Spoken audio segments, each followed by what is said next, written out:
Vamos então ao nosso primeiro trabalho de hoje. A primeira mesa da manhã é Construindo Redes, Eu e o Outro. E para coordenar a mesa, eu chamo o professor Luiz Walter, o DME de Camaçari, na Bahia, e presidente da Undime, região Nordeste.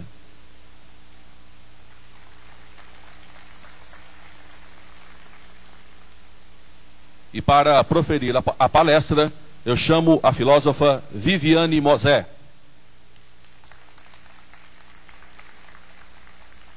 Uma breve apresentação da Viviane Mosé. Ela é psicóloga, psicanalista, especialista em elaboração e implementação de políticas públicas pela Universidade Federal do Espírito Santo, mestra e doutora em filosofia pelo Instituto de Filosofia e Ciências Sociais da Universidade Federal do Rio de Janeiro.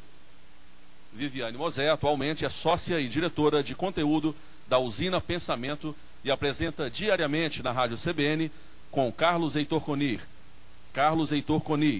e Arthur Chechel, um dos programas de maior audiência do rádio, o Liberdade de Expressão. Ao mesmo tempo, como palestrante e consultora, dedica-se a pensar os desafios das novas lideranças e as novas relações de trabalho na sociedade do conhecimento. Bom trabalho, professor Luiz Walter. Bom trabalho, Viviane.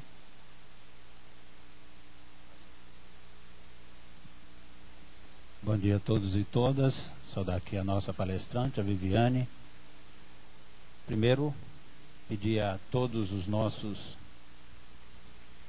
participantes do fórum, durante a apresentação, por favor, deixar o celular de modo silencioso ou desligá-los. Nossa palestra, a palestra hoje da filósofa Viviane, terá 1h30. Nós teremos 1 hora de exposição, 30 minutos de debates. Durante os debates, as pessoas poderão fazer questionamentos por escrito ou diretamente, sendo que terão 2 minutos para fazer comentários ou perguntas, ok? Então vamos passar a nossa palestrante de hoje, a professora e filósofa Viviane Mosé.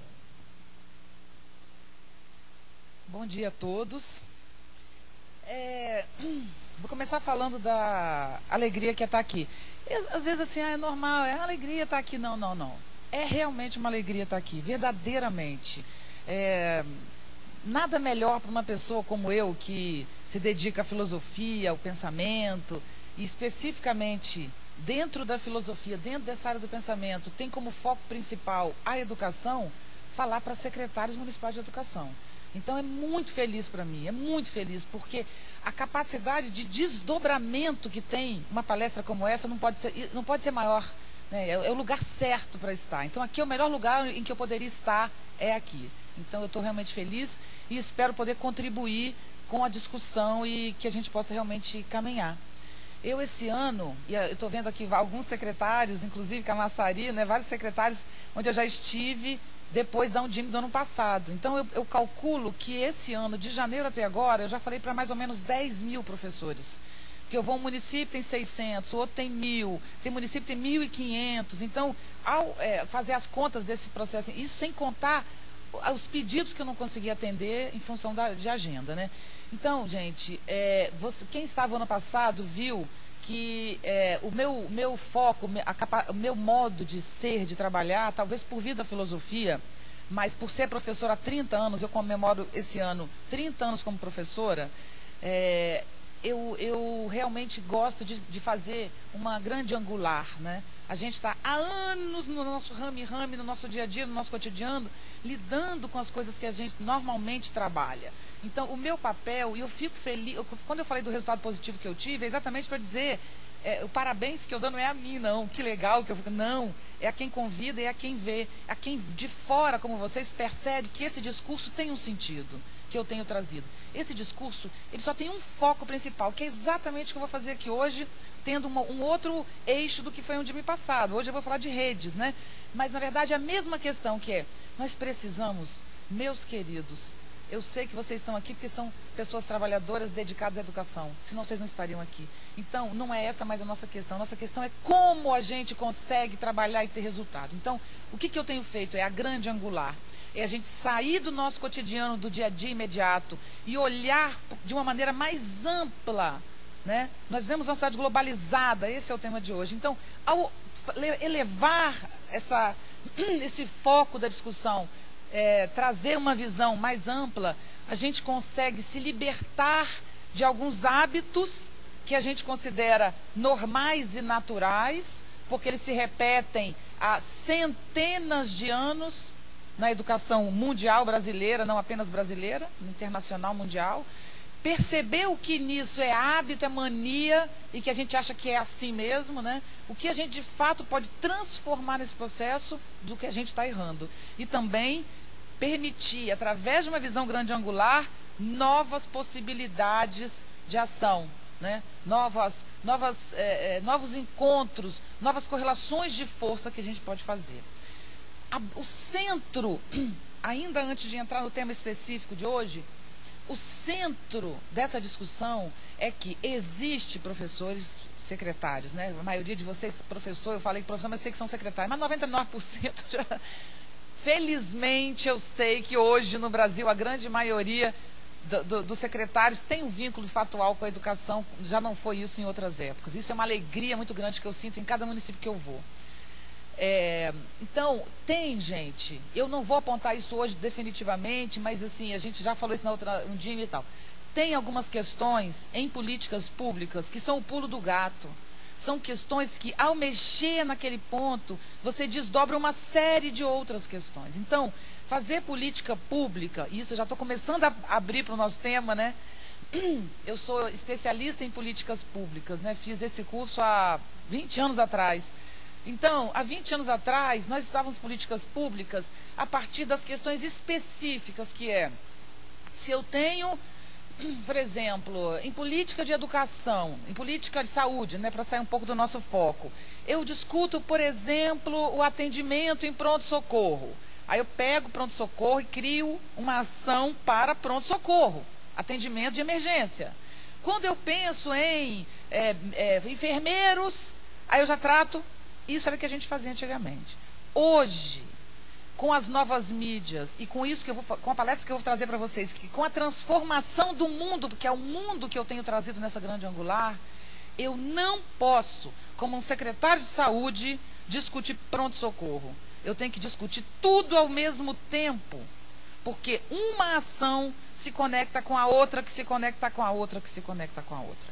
Eu tenho que pensar a saúde do meu município, como elaboração de política. Estou falando de saúde exatamente para não falar de educação, por enquanto. Quero dizer, o que eu vou dizer para vocês não diz respeito à educação. O meu debate de hoje a minha discussão de hoje poderia ser para qualquer serviço público, porque eu vou falar da relação das diversas ações que hoje se compõem como rede, né?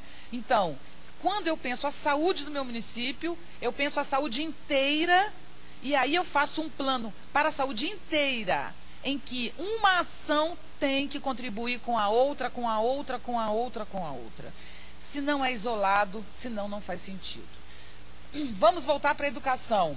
Aí a gente percebe o seguinte, por exemplo, filosofia no ensino médio. Um grupo de pessoas acha que filosofia é importante. Todo mundo acha, mas um grupo de pessoas resolve brigar por isso e se estruturar nisso. Muito bom, claro que tem sentido. Só que quando a gente cria uma lei que determina que a filosofia deva entrar como matéria obrigatória do ensino médio, será que a gente está analisando o que é o ensino médio?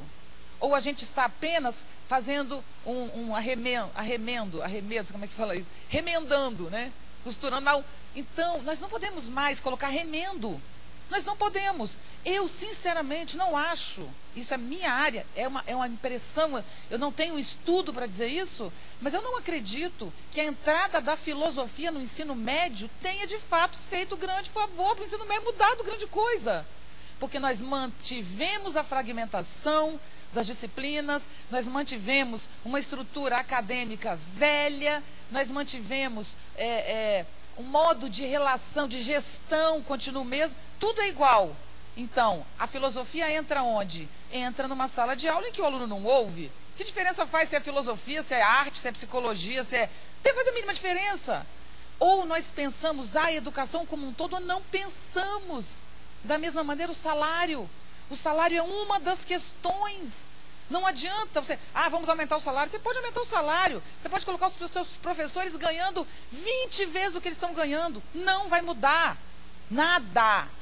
Não é isso que muda. Agora, quando você pensa em salário, claro que você tem que pensar no salário. Claro que você tem que pensar no salário. Mas o salário vem junto com tudo. Então, primeiro ponto, que eu vou fazer um discurso bem estruturado, eu vou falar do mundo para vocês, do que significa passagem de uma sociedade em linha para uma sociedade em rede. Mas antes eu quero provocar o interesse de vocês, para vocês entenderem onde eu quero chegar. Né? Isso aqui não é apenas um discurso filosófico, é discurso de uma pessoa apaixonada, que já falou para 10 mil professores. Por que eu pedi hoje que tivesse um debate? Porque é para mim o debate, não é para vocês. Cada vez que eu vou no município, as perguntas me ensinam e me dizem assim, professor, adorei o que você falou, mas aqui no meu município é assim. Eu falo, obrigada, porque eu já levo mais um conteúdo. Por que eu estou conseguindo falar para vocês? Depois da Undime do ano passado, falei para o Concede, falei já 2 vezes para o Concede e essa segunda para a Undime. Por quê? Porque eu trago aqui hoje todos os municípios onde eu passei. Camaçari, por exemplo, foi um deles. Então, eu trago os municípios. Então, eu estou aqui, não sou eu que estou falando. Quem está falando aqui para vocês é alguém que tem o rastro em si dos lugares onde passou. Aí a gente começa a falar em Brasil. Aí você começa a falar em educação. Porque cada lugar tem sua realidade, tem seu modo de ser e tal. Mas tudo isso deve se conectar. Então, ponto 1, para a gente poder se entender. Não se faz mais política pública, nem em educação, nem em nada, de forma fragmentada. A sua ação, por melhor que seja, secretário, vai para o lixo. O seu esforço vai para o lixo. Você concentrou tudo na reforma dos prédios, você concentrou tudo no salário dos professores, você concentrou tudo que você... Não. É um pouquinho para cada coisa e as coisas se conectando e se relacionando. Mas não é só isso, não. Temos graves problemas.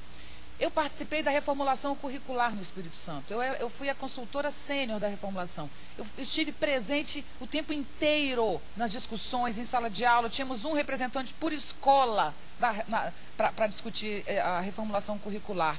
Quando a gente chegou no impasse fundamental, sabe o que a gente encontrou? A gente encontrou o seguinte: quem cuida de biblioteca é quem? Não é a educação, é a cultura. Quem cuida do centro cultural e do museu não é a educação, é a cultura. Mas centro cultural, museu e biblioteca pública é fundamental. Peraí, vamos chamar então o secretário de cultura. E também chamamos do meio ambiente, para poder a gente criar um vínculo, para que as pessoas... Aí sabe o que aconteceu? Vocês sabem do que eu estou falando melhor que eu. Nós ficamos 1 ano tentando fazer um convênio que não conseguimos. Não pode repassar verba de uma secretaria para outra. Então, no modo de gestão pública do Brasil, existe um impedimento que a gente dê a mão entre secretários, gente. Então, como é que a gente vai trabalhar em rede se a gente não pode um secretário se linkar outro? Porque a educação no nosso município, no estado, na verdade, do Espírito Santo, na época, tinha um orçamento infinitamente superior da cultura. Então, nós tínhamos a verba e precisávamos investir em cultura para que a nossa educação crescesse no Espírito Santo. E não podemos fazer isso, nem com todo o esforço de procuradores que tentaram, advogados, tentando encontrar uma brecha, e foi dificílimo fazer esse convênio, porque não é possível repassar verba. Então, vamos começar do primeiro ponto. No Brasil, a estrutura da gestão, a gestão pública no Brasil, ela é construída de uma maneira fragmentada, em que a ligação entre as diversas instituições é praticamente impossível, né? Então, nós somos feitos para cuidar só do nosso quinhão, né? Do nosso cantinho e tal. Bom, então, como é que o professor faz em sala de aula? O professor entra para dar aula de matemática, e eu brigo muito com eles, e eles estão me ouvindo, eu tenho certeza, porque eles aplaudem de pé, eles gostam do que eu estou dizendo. Eu falo, professor de matemática? Não, você não é professor de matemática. Matemática é a razão técnica que te coloca aqui. Você é professor do aluno. Você é professor do ser humano. Matemática é o motivo para provocar o nosso debate. O conteúdo é o meio, não é o fim. O fim é a formação de um cidadão capaz, culturalmente, eticamente, existencialmente, humanamente, todos os sentidos. E nós perdemos essa noção. Então, nós temos uma escola fragmentada, que começa na universidade. O problema da educação brasileira começa na universidade. O maior problema da educação brasileira é a universidade, que não é tocada. Então, olha a rede aí, para eu começar a minha questão. Olha a rede aí. Como é que a gente monta uma rede? Se educação no Brasil é só educação básica, vocês já repararam isso? Quando diz assim na televisão, educação não vai bem, ninguém pensa em universidade, parece que não é educação não. Universidade é é o castelo dos deuses, né? Então não há conexão. O professor do ensino básico vem da universidade. Então nós temos primeiro, como política pública, que pensar em discutir politicamente e como modo de gestão em encontros fundamentais como esse aqui, gente. Esse é um encontro fundamental. Nós tínhamos que ter aqui, não sei quantos professores tem no Brasil, quantos secretários tem no Brasil? Quantos tem? Alguém? Mais de quanto? Mais de 5.000. Nós tínhamos que ter pelo menos 4.000 pessoas aqui. Porque é fundamental esse encontro. Ele faz com que a gente identifique os problemas que a gente tem em comum. E nós temos alguns. Precisamos aprender a lidar com as instituições federal e estadual. Nós que somos município. Nós temos que melhorar a vinculação entre o município, o estado e a União. Se isso não acontecer, não há educação. Não existe. Porque é uma... Sabe um sistema de irrigação? Né? Tem um filme de criança que é todo assim, os minimóis, sei lá, é uma brincadeirinha de desenho animado, de miniatura, né?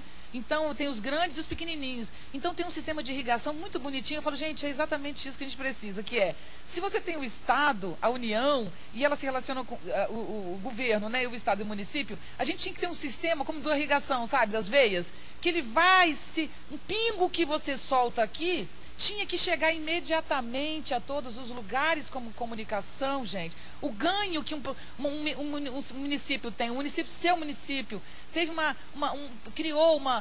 inovou numa determinada área, teve um excelente resultado, isso tem que imediatamente, boas práticas, cair lá em cima e fazer assim, ó, brrr, e todo mundo tem que saber. A gente não tem isso, Então, nós não temos um sistema educacional. Nós temos pedaços colados de coisas que não fazem um corpo em um conjunto. Agora vocês entendem por que a Undime me convidou para falar sobre esse tema. O tema é rede. O tema é, existe uma necessidade da rede? Não é porque a internet... Eu vou falar da internet, mas não é por causa da internet, não. Existe uma necessidade de valorizar a rede porque eu não estou aqui como Viviane Mosé. Eu tenho que ter um nome, né? Ele tem que me chamar, ele tem que ter um nome para mim, então meu nome é Viviane Mosé. Não, eu estou aqui como mãe, que eu tenho filho, eu estou aqui como pessoa, eu estou aqui como cidadã, eu estou aqui como professora, eu estou aqui como tantas coisas. E essas coisas me identificam com toda a sociedade. Hoje, na CBN de manhã, a discussão foi, o Rio de Janeiro é o segundo estado que mais reprova no Brasil. E o Brasil é um dos que mais reprova no mundo, né? Aí eu falei, gente, a gente pode ver essa notícia assim, como vai mal, né? Como nossos alunos, péssimos alunos, todos reprovados. Você pode pensar isso. Ou você pode pensar o seguinte, será que reprovar o aluno não é uma saída fácil? Quem está reprovado é a família, é a comunidade, é o município, é o Estado, é a União. Mas ninguém reprova o Estado, a União, a família, até as empresas privadas estão reprovadas. Todo mundo está reprovado com esse resultado ruim. Mas não, a gente reprova o aluno e a gente exclui o aluno. Esse é péssimo, ele não merece. E como diz uma mulher, uma senhora moradora de rua, para mim, a escola não serve para os meus filhos porque meu filho é tudo burro. Que isso, senhora não fala isso? E ela diz, é sim. E realmente eu descobri depois que os filhos têm problemas cognitivos graves, a maioria nem conseguiu ler, mas a gente sabe que toda criança pode ler, né? Mas enfim, aí a resposta dela é, meus filhos é tudo burro, nenhum conseguiu entrar na escola. E a senhora sabe, né? A escola só gosta de quem sabe. Essa mulher me fez vir aqui, porque a escola tem que gostar de quem não sabe. A gente exclui porque a gente trabalha fragmentado, a gente não trabalha em rede. Então, secretários, o seu trabalho na educação só vai crescer quando você conscientizar em rede, como nós estamos aqui, chamar atenção para a necessidade de uma conexão entre as diversas secretarias para a educação melhorar, As outras secretarias têm que ajudar, e eu vou dar um exemplo disso. Pensa, por exemplo, nas filas que existem nos pronto-socorro, no pronto-atendimento. Por que vai naquela fila e descobre lá? A maioria das pessoas que está na fila do pronto-atendimento está lá por falta de informação e conhecimento. Porque não precisa de ir para o pronto-atendimento que está gripado. Mãe, o seu filho pode pegar uma doença grave na fila, fica em casa e dá a ele um Tilenol que resolve o problema dele. Não, ela está na fila e vai pegar uma doença pior. Então, a gente diminuiria muito as filas se a gente tivesse informação. Ah, mas que informação? Os nossos alunos sabem a hidrografia da China, mas não têm noção do próprio corpo. Os alunos da nossa educação brasileira, eles sabem as partes do cerebelo, mas eles não têm noção de que alimento é bom para a sua saúde. É uma educação abstrata, distante da vida, é uma educação feita de conteúdos inúteis em sua maioria. Todo mundo aqui estudou e sabe que a maioria das coisas que aprendeu na escola não faz nenhuma importância. Nenhuma. Eu perdi tempo com aquilo. Sabe por que você aprendeu aquilo tudo? Para cavar memória. Decore as margens. Na minha época ainda tinha isso. Você decorava as margens, os afluentes da margem esquerda e direita do Amazonas.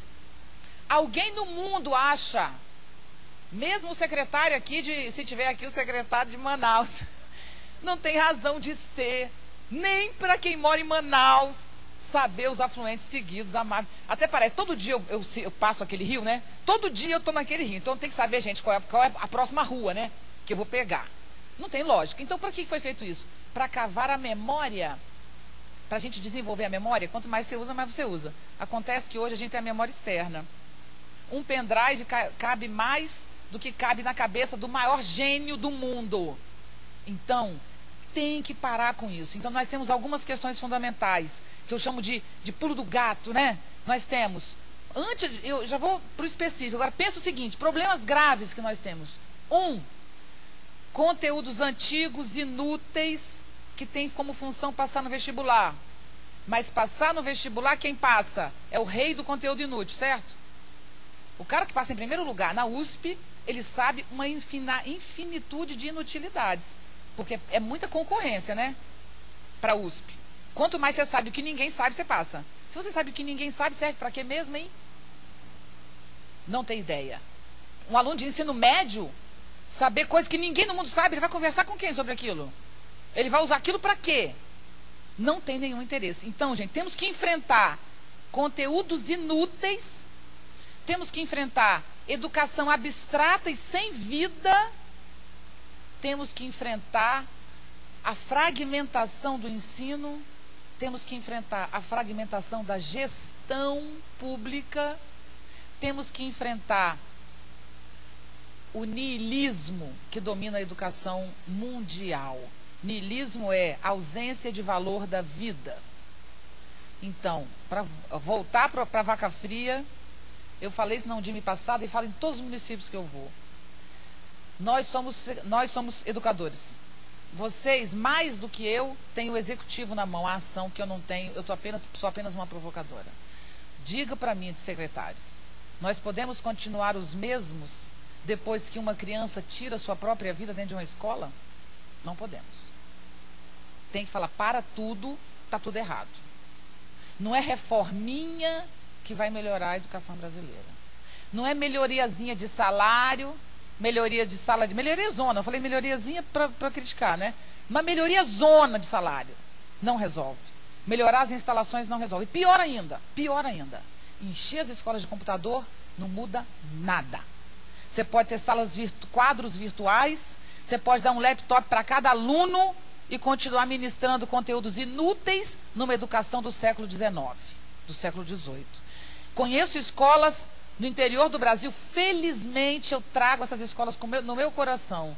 Conheço escolas no interior do Brasil em que não tem um computador em sala e tem um resultado excepcional. É uma educação contemporânea.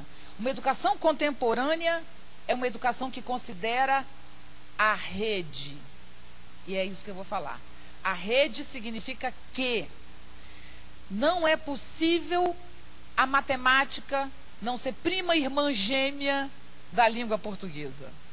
A língua portuguesa não pode existir se ela não dá colada, agarrada e abraçada com a história, com a geografia, e mais do que isso, com a alegria. Se não existir alegria no processo educacional, não há aprendizado. A ideia piramidal de que eu mando e você obedece. Ontem eu estava no Ministério Público do Trabalho em Brasília, falando para procuradores, para juízes, né? Que a gente imagina que tem outro tipo, né?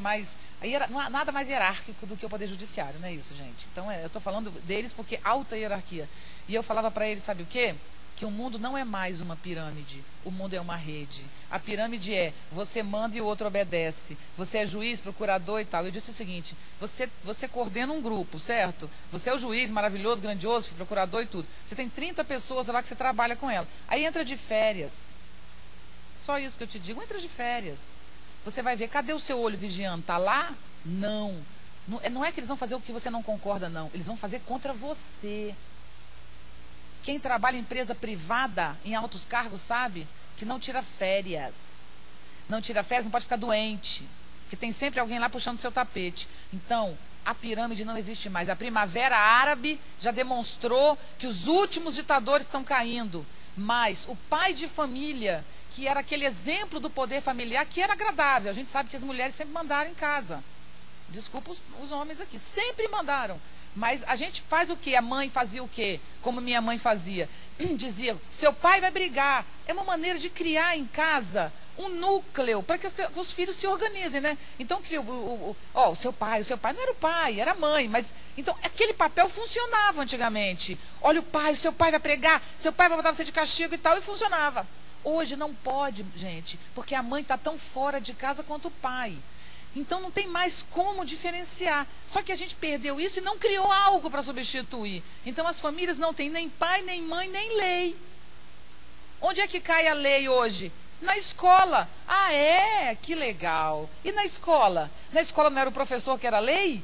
Era. E eu sou a favor da lei, tá? A hierarquia tem que existir. Não nego isso de jeito nenhum. Olha a hierarquia aqui. Vocês estão me ouvindo. E vocês estão submetidos ao meu discurso. Olha que legal. Não precisa concordar, mas estão submetidos à minha voz. Nesse momento estão me ouvindo. E se alguém falar, eu falo, gente, por favor, vocês estão conversando aí. Então, a hierarquia deve existir. Só que onde ela está? Então, onde ela está a hierarquia do professor? Estava no seu conhecimento, né? Então, ele sabia e o aluno, para seguir adiante, dependia do professor. Hoje, isso não é real. Assim como o pai e a mãe trabalham e não têm esse poder, o professor também não tem esse poder. Porque o aluno usa a internet. O que a internet dá ao aluno? Informação, mas não dá conhecimento. Mentira, esse papo furado. A internet dá conhecimento. É só você acessar uma rede social. Se você acessa o Google e entra na tese de doutorado, você não vai entender nada. Você que é um aluno de 15 anos de idade. Mas não, ele entra na rede social. E o professor da USP, o professor da UFRJ, o professor vai responder para ele ao vivo, se ele tiver sorte. Então, produz sim conhecimento ao vivo e a cores em tempo real. Em salas de discussão, pessoas produzem conhecimento na rede em tempo real. Tem que parar com esse preconceito. Então, se o professor está dando aula e eu estou aqui com o meu celular, eu sei mais do que ele e acabou. Eu posso ter 10 anos, 20 anos, que é a idade que eu tiver. Eu sei mais porque eu tenho na rede o acesso a todo o acúmulo de informação. E o professor, por melhor que seja, ele não tem essa capacidade. Então, o professor não é mais professor. Saiu do lugar da... Não, ele é professor e ele tem que manter sua hierarquia. Olha onde é que eu vou chegar. A hierarquia não era eu mando e vocês obedecem porque eu sou professor e eu sei. Agora, em muitos municípios, a gente já vê que professor é chamado de gestor de sala de aula. O que é gestor? Administrador, né? Tanto de conteúdos como de conflitos. Então, o que o professor tem que fazer? Se ele não administra conflitos, ele não dá aula. E ele não administra conflitos impondo. Ele administra conflitos ouvindo, negociando. Então, já começa a existir a rede. E como é que ele faz com conteúdos? Com conteúdos, ele precisa ouvir o aluno e fazer uma gestão dessa questão. Por quê? Se ela sabe muito mais... Eu estou dando aula sobre guerras. Muitos adolescentes amam esse tema. Então, ela não sabe nada. Mas ela sabe tudo sobre guerra. Tudo. E eu não, gente. Eu dou aula de história, eu sei tudo. Não, ela chega na sala, ela acaba comigo. Aí acabou o professor. Aqui, ó, vai ficar debaixo da mesa. Não, eu vou ouvir dizer parabéns. Gente, que legal, olha que legal, ela tem maior interesse em guerras. Ótimo, excelente. Vamos fazer um grupo e você vai falar pra gente. Senta aqui, conversa com a gente, fala pra gente. Aí eu como professora, falo, que ótimo, você está dando uma coisa que eu não sabia. Parabéns, gente, vamos parabéns para ela. Na semana que vem vai ter outro, falando de outro tema, que vai ficar com inveja dela e vai querer o lugar. Daqui a pouco você vai ter um outro querendo falar de outro e o outro querendo falar de outro. Sabe o que vai ser a sua aula? Vai ser provocar curiosidade nos alunos e sustentar o debate. O professor não é mais aquele que sabe tudo, mas o que se interessa por tudo. Isto é rede. Eu tenho que aprender a lidar com a rede. Conteúdos vêm de todos os lugares. Meu filho tem 8 anos, claro que ele adora estudar, claro não, poderia não gostar, mas é meio óbvio que eu sou professora, e o meu pai também é um homem que adora estudar, o avô, meu marido também, então ele está nessa natural, né? Mas aí ele, como curioso, chega para mim e diz, mamãe, Copérnico, isso, aquilo. Eu falo, Davi, como assim, Davi? Aí vem a coleguinha dele, tia, tem algo errado, ninguém da nossa idade sabe isso. Aí eu falei, o que você sabe? Ele me deu uma aula sobre Copérnico, que sinceramente nem eu sabia aqueles detalhes todos. E aí eu falei, mesmo, Davi, onde você aprendeu? Mãe, no Castelo Rá-Tim-Bum. Tá certo? Então não é só a internet. As crianças trazem conteúdos de qualquer lugar. E meu filho de 8 anos já me desconcertou várias vezes com conteúdos que eu não tenho. Eu fui falar para ele um exemplo de internet, falei, não, eu estava dando uma aula em minha casa e ele estava do lado, um grupo de estudos. Eu citei uma coisa, mas eu não sabia a fonte. Olha aqui a mãozinha.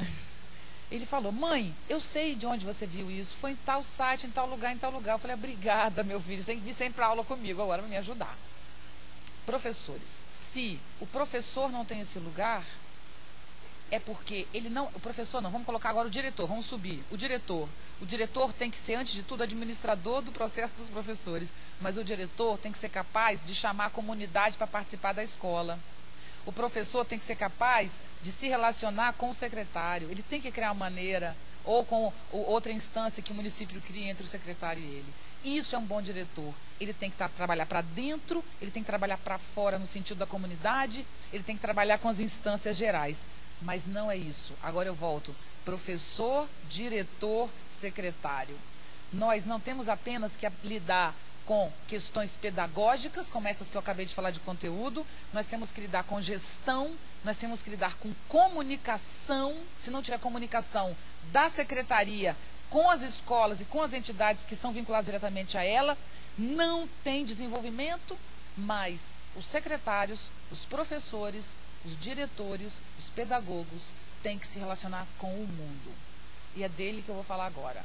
Não dá mais para você estar aqui sem você ter noção do mundo. Aí, antigamente, era uma tortura, né? Que era assim, mas tem que ler todos os jornais por dia. Não, meu bem, você abre a internet e você lê as manchetes. Todos os dias dos principais jornais do país. Nessas manchetes, você escolhe aquilo que de fato te interessa. Antes, você tinha que comprar 5 jornais, passar aquelas folhas uma por uma, para saber... E além de trabalho, gastava dinheiro e tempo. Hoje, você cria um sistema em que você, em meia hora do seu dia, você tem noção de tudo que está acontecendo no mundo. E você tem que saber isso, que é isso que vai definir a sua política pública bem-sucedida na sua cidade. Você tem que ter uma noção do mundo. Porque, por exemplo, o que eu vou falar para vocês hoje? Eu faço uma pequena análise de conjuntura do Brasil, que vocês vão ver qual é. Quando eu faço essa análise de conjuntura... O desembargador me ouve, ele fala, realmente ela tem razão. O Poder Executivo me ouve. E o professor, que a gente sabe que é tão difícil a relação com o professor, né? Não é fácil, gente. Em reuniões, as maiores dificuldades são com professores. Existe uma tradição de rigidez, né? Que não é mole. E os professores me ouvem. Sabe por que eles me ouvem? Porque eu jogo a bola para vários lugares diferentes. Eu não falo da rede. Eu falo em rede. Olha como é que eu estou falando aqui. Eu estou falando sem o PowerPoint, eu estou juntando temas de vários lados, eu estou começando do fim, do começo, do meio. E não está todo mundo entendendo? Claramente. Então não tem que ter esse discurso começo, meio e fim, não. A gente pode acessar as coisas de diversos pontos. Isso é uma inteligência viva e criativa. Então, nós precisamos aprender a assoviar e chupar cana. Ponto. senão a gente não anda. E ainda dando pulinhos, assoviar, chupar a cana, dando pulinho, dando tchau e não sei lá mais o quê. Enfim, então vamos começar agora, rapidamente, o que é a passagem, o que mudou na sociedade. O que eu falei vale para qualquer época, o que eu falei até agora. Independente da internet, a vida acontece em rede, tá? O Miguel Nicoleles, que é um físico brasileiro, né, maravilhoso, candidato a prêmio Nobel da Física, o maior orgulho da física brasileira é o Nicoleles. E ele, ontem, eu adoro ele, mas ontem na palestra um procurador me falou, eu ouvi uma coisa tão legal do Nicoleles. Falei, ótimo, vou reproduzir isso. Eu já sabia isso, porque eu estudei psicologia, mas eu tinha esquecido. Que ele disse o seguinte, falando dos novos sistemas, dos circuitos integrados, né, dos chips e tudo, ele disse o seguinte, que o cérebro humano, ele funciona mais ou menos assim. É como se você, sabe, você tem lá o número de neurônios, que eu nem sei quantos são. É como se eles estivessem todos aqui na sua cabeça, no seu cérebro, soltos. Não tem pai, mãe, não tem o neurônio mais bonito, o que manda e o que obedece. Não tem. Na hora que aparece o problema é, para mim, surgiu uma barata. Para mim não pode ser pior. Quando a barata apareceu, os meus neurônios vão agir na direção da barata. Mas, se é o meu filho que chegou no meio da barata, que ele aparece, rapidamente meu cérebro se reorganiza. Meu filho caiu, eu esqueço a barata. Não é isso? Quer dizer, no meu caso, não sei nem o que é pior. De tanto pavor que eu tenho, não sei nem se eu conseguiria existir diante de uma barata. Mas eu quero dizer o seguinte, que quem é a hierarquia do seu corpo? É o cérebro. Mas ele não... Ele é o processador, tipo um processador Pentium, o cérebro. Só isso. O cérebro recebe as informações, processa de acordo com a necessidade do momento. Se é correr, se é pular, se é beijar, se é amar, ali é que ele se divide. Então, isso é o sistema hierárquico dos circuitos integrados atualmente. Quando você tem a internet, quem manda na internet? Depende. Às vezes é a Luísa do Canadá. Às vezes é que dó da formiguinha. Às vezes é a eleição do presidente Obama. Ontem, falando sobre isso, nessa palestra de segunda-feira, alguém me disse que quando o Sarkozy perdeu na França, teve um jogo no mesmo dia, aqui no Brasil, não sei quem foi que jogou, Flamengo, sei lá. E eles foram, um meio de comunicação que eu não sei quem é, porque eu não vi ou ouvi essa história, chegava na praia e perguntava, alguém do Sarkozy não, eu só sei do jogo, entendeu? Agora, se não tivesse internet, o jogo talvez fizesse uma parte, mas os meios de comunicação, eles decidiam o que eles queriam te dizer. Agora, você escolhe a notícia que te interessa. Hoje, nós sabemos mais quem são as pessoas do que antes. Antes, as pessoas eram produto de uma imposição externa. Hoje, existe a possibilidade das pessoas se constituírem a partir do acesso que elas fazem. Então, nós não podemos mais uma educação em que eu imponho o conteúdo. Eu tenho que ter uma educação em que eu desenvolva autonomia e responsabilidade, vinculada a método de pesquisa, capacidade de filtrar dados. Isso tudo vinculado fundamentalmente a uma coisa, capacidade de produção de valores morais. Valores são móveis e nós temos que reconstruir os nossos, felizmente, que se não fossem móveis a gente já estava perdido, né? A exclusão seria eterna no mundo. Viveríamos eternamente numa sociedade excludente. Mas os valores que criaram a exclusão podem se transformar em valores que produzam conexão. Olha que bonito, palavra de rede.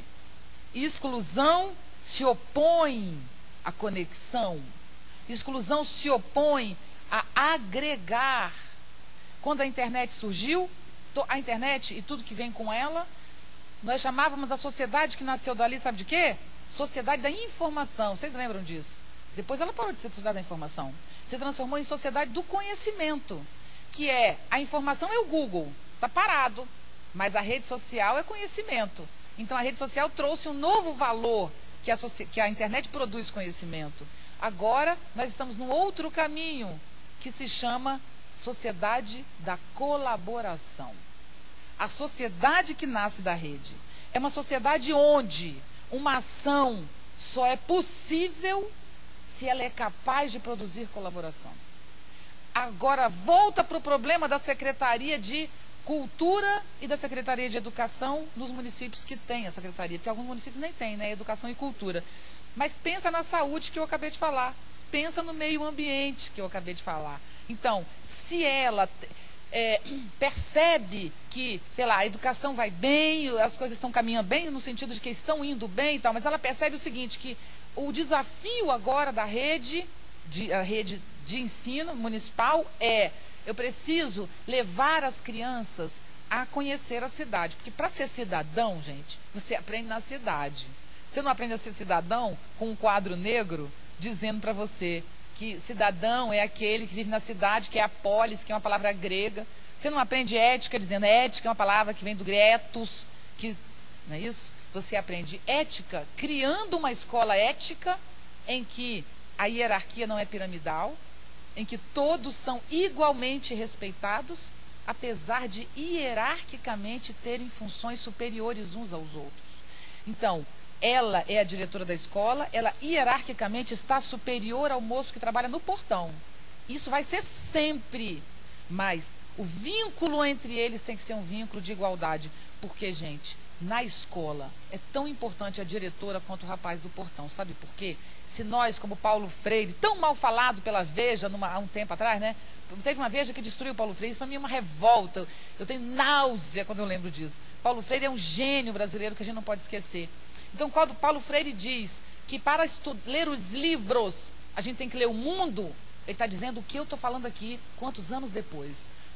Tudo que eu estou falando aqui é a base, eu estou falando sem o Paulo Freire, eu estou falando dos desafios contemporâneos. E é Paulo Freire. Se eu não puder ler o mundo, o livro não vale um tostão furado. Estive em Guarulhos na Feira do Livro, fazendo uma palestra. Eu dizia, sabe esses livros todos que tem aqui? Não vale nada. Nada. Se esses livros não forem vivos, se a minha relação com isso for além de código, se isso não servir para eu ler o mundo, então, se eu preciso ler o mundo, eu tenho que levar os meus alunos além da sala de aula. Então, o que a gente criou? Vamos criar um sistema em que a iniciativa privada oferecia os ônibus. Conseguimos. Os ônibus criariam circuitos pré-estabelecidos entre a escola e os museus da cidade. Também criamos entre a escola e os parques municipais, as reservas florestais, até o setor produtivo nos aceitou. As empresas receberiam as crianças para explicar o que é uma empresa, o padeiro receberia as crianças para dizer como é que ele faz o pão. Todo mundo se cadastrou para fazer esse trabalho. Aí, o que eu preciso disso? Eu preciso criar conexão, eu preciso levar a educação para a rua. De quem eu preciso aí? Eu preciso de toda a sociedade para trabalhar comigo. Então, o final, que o alvo do seu trabalho, para ele ser bem sucedido, é produzir cidadão. Para você produzir cidadão, você tem que se conectar com os outros secretários. No mínimo, junto da Undime, chamar a atenção dos gestores brasileiros para repensar a estrutura do município e a relação que o município tem com o Estado e com a União. Isso é uma questão política, simples de lidar, porque não é o fim do mundo, não envolve um partido, outro partido, um interesse, outro interesse. É uma questão de interesse nacional, a conexão entre as coisas, e essa conexão vai beneficiar todos. Eu duvido, gente, que alguém seja contra o que eu estou falando. Não há essa possibilidade.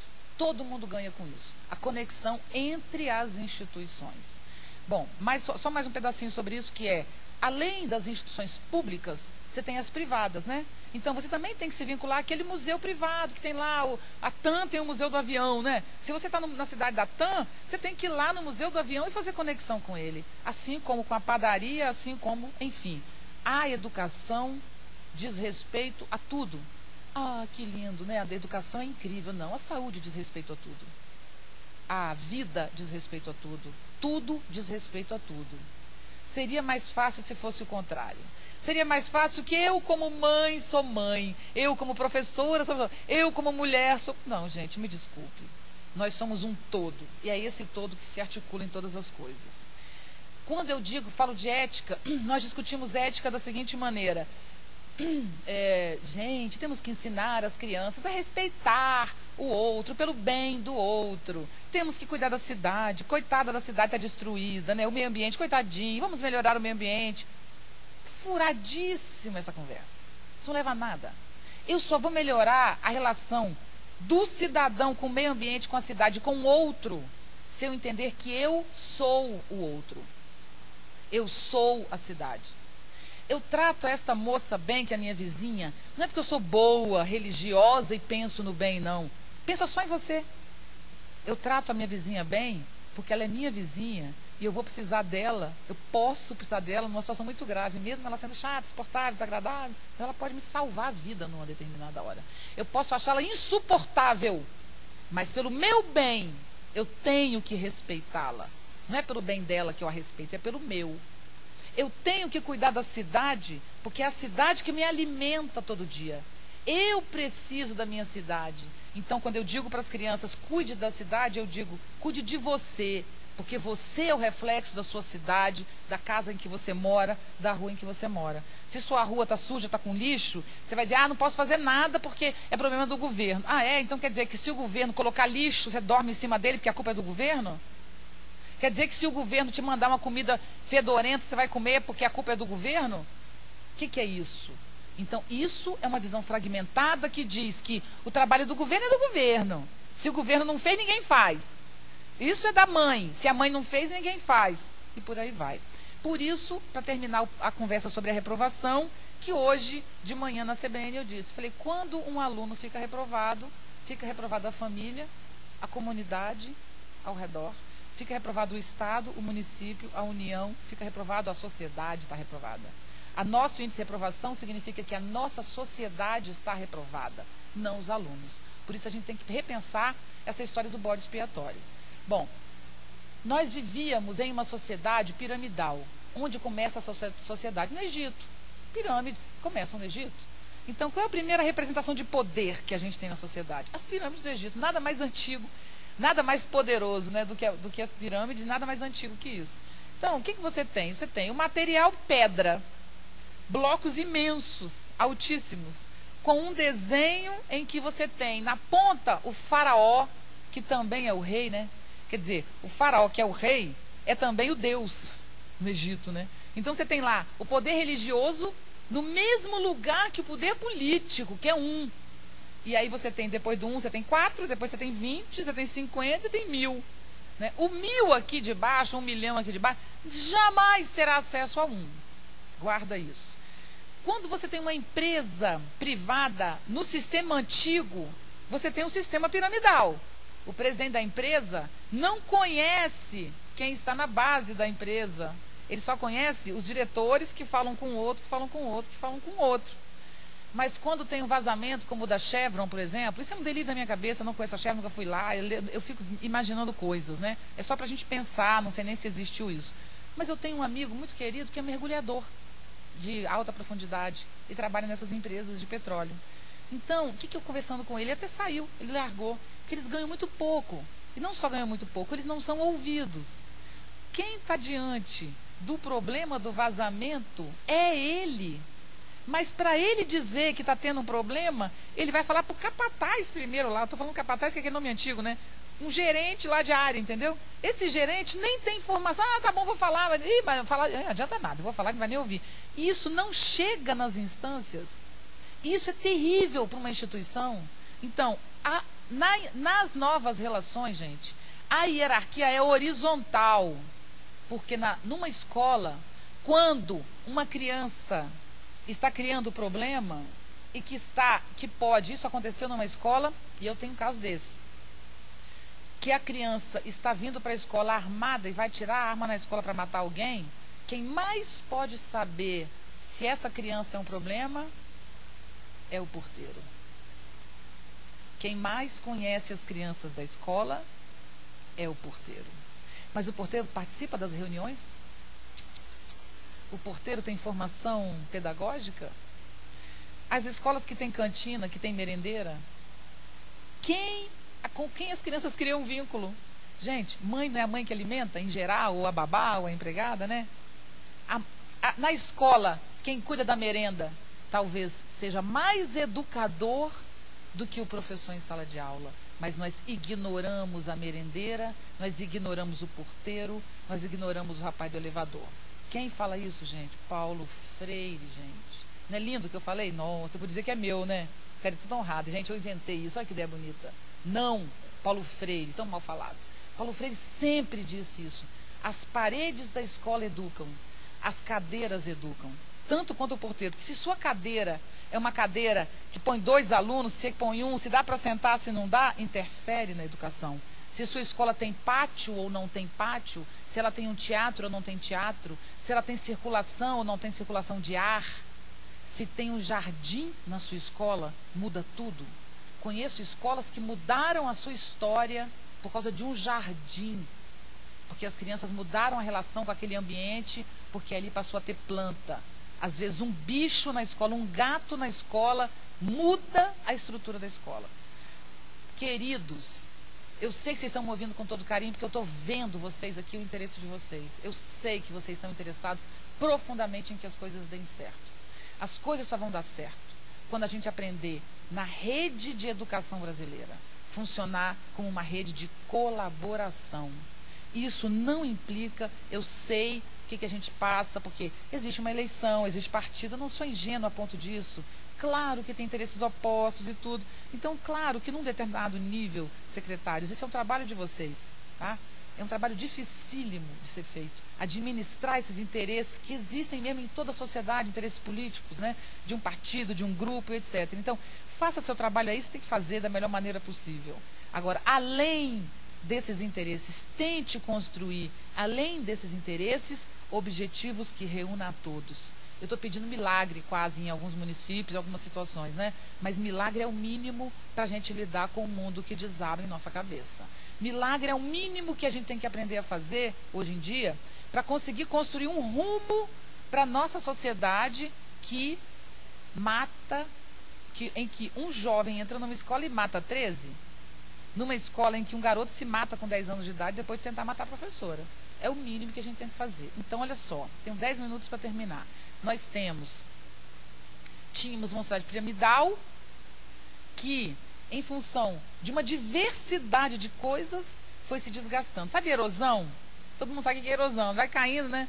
Então é o seguinte, tem um livro chinês que é o I Ching, tem um hexagrama chamado Modéstia. Modéstia é uma montanha embaixo da terra. Aí você fala, gente, montanha embaixo da terra não tem montanha. Ele diz, não, a montanha quando é montanha, é mais montanha ainda quando ela está debaixo da terra.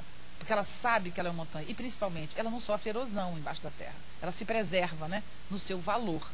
Então, a pirâmide, como ela era muito para fora da terra, muito protuberante, muito metida, nos 3.500 anos que a gente tem de pirâmide para cá, mais ou menos, ela foi sofrendo erosões constantes e hoje ela se esgarçou em forma de rede.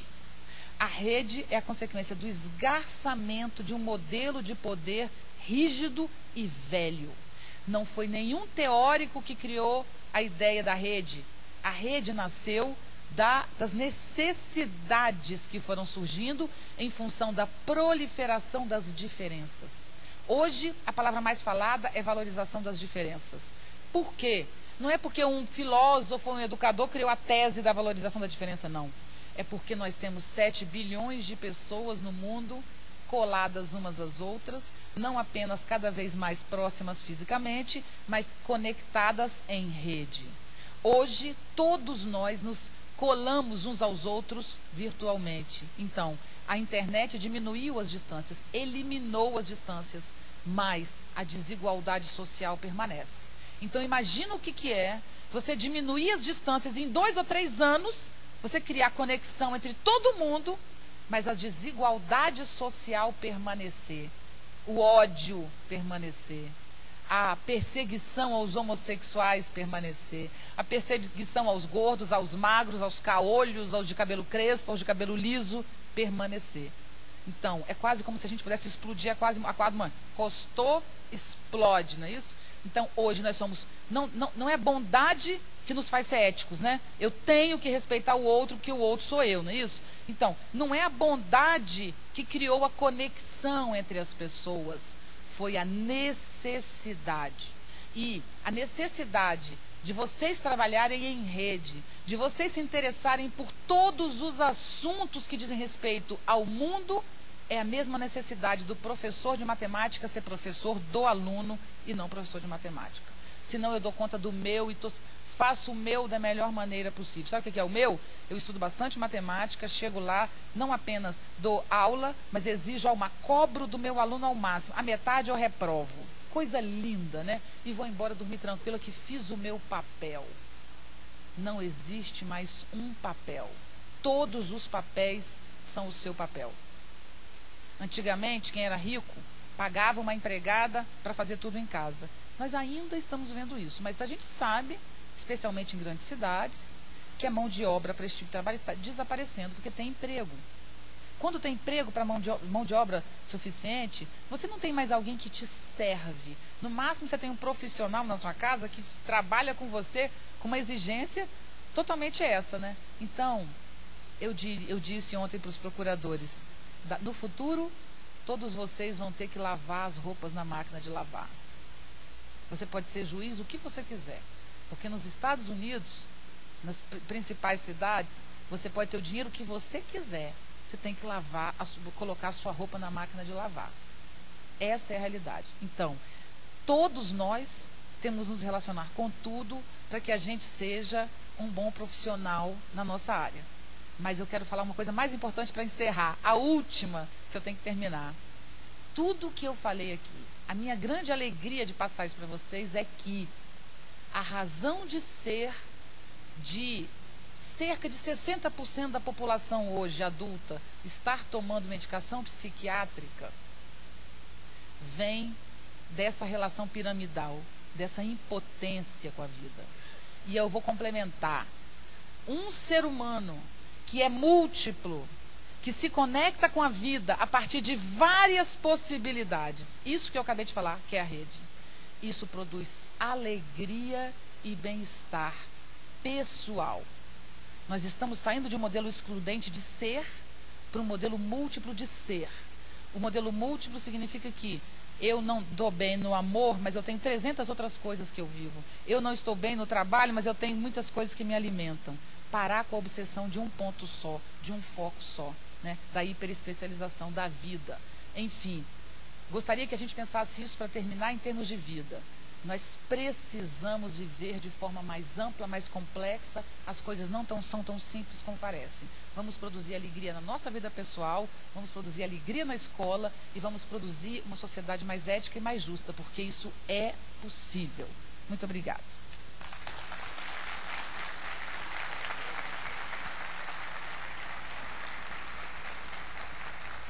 Bom, gente, ótimo, né? Bom, agora nós vamos fazer o seguinte, nós temos meia hora de debate, vamos dividir em 2 blocos aqueles que quiserem fazer as perguntas diretamente, nós vamos dividir 2 blocos de 5, 2 minutos para cada um, pega o crachá por ordem, né? Alguém que vai fazer as perguntas, está aqui, pode vir, ou a gente vai... né?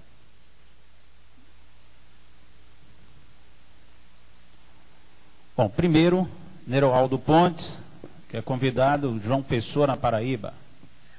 Professor Neroaldo. Filósofa, comunicadora, etc. Viviane. De fato, nem se a gente quisesse, a gente poderia discordar do que você falou. Queria agradecer pela lição de vida e pelas reflexões aqui feitas. Cumprimentar a todas e a todos. E justamente a partir da sua fala, tentar fazer uma conexão com ela, né? E falar de 2 coisas que todos nós, vocês que são, aqueles que fomos secretários municipais e estaduais, ou temos cargos públicos na educação, convivemos com elas com dificuldade, exatamente por falta de conexão, por falta de um regime de colaboração de que a gente tanto fala, mas que na prática ele existe de uma maneira muito precária. Então eu queria falar de 3 coisas rápidas em 2 minutos, portanto telegraficamente. Lembrar, por exemplo, a dificuldade que se teve para convencer que a creche deveria entrar no Fundeb, como se a creche não fosse da educação básica e não tivesse a importância que tem. Conheço essa história de perto porque participei dela fazendo toda a discussão para que isso acontecesse. A outra, falta de conexão extraordinária em termos de regime de colaboração. Não precisa dizer mais nada, basta citar a dificuldade de relacionamento da educação com a área de finanças nos municípios e nos estados, né? Como é complicado. Não faltam leis, tudo está explicitado, mas a gente sabe o que é que sofre para poder fazer. E uma terceira, eu estou fazendo telegraficamente, não posso, a conferência é de Viviane. Uma terceira questão, mas também inspirado ou instado pelas suas reflexões. Ela conversou com procuradores, com o pessoal da Justiça. É uma questão que nos preocupa hoje muito, nos preocupa muito. Por quê? Em primeiro lugar, é preciso reconhecer o papel do judiciário importante no país nesse momento, inclusive de combate à corrupção. Então, a minha fala não tem nada a ver no sentido de defender isso, mas a gente sabe que como prevalece dos concursos, e exatamente nesse momento, os concurseiros hoje é uma profissão, né? E saem as pessoas cheias de conteúdo, mas muitas vezes muito pouco conhecedoras da vida. E no dia seguinte estão julgando vidas, né? E em relação à educação, temos, por exemplo, decisões judiciais que acontecem aqui e ali, decisões monocráticas, mas que obrigam, né, a colocar, por exemplo, professor, tempo, por favor. Terminou. A colocar, por exemplo, uma criança de 5 anos no ensino fundamental, desrespeitando inclusive a criança, além da legislação. E nós então estamos submetidos a essa falta de conhecimento. Não é geral, mas ela vem acontecendo cada vez mais por falta de conexão.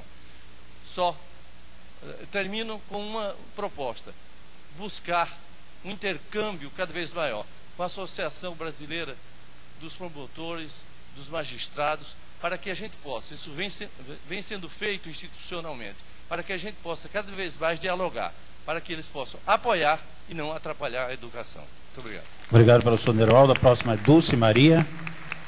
Professora Dulce. Logo em seguida, Célia Tavares. Professora Célia. Viviane, de Cariacica. Sim, Dulce é de Mariana. Isso. Viviane, você tocou numa questão fundamental, que é a questão da violência. E, sem dúvida alguma, a violência nas escolas hoje passa a ser, e passará muito mais, sem dúvida alguma, a ser um tema fundamental para toda a rede.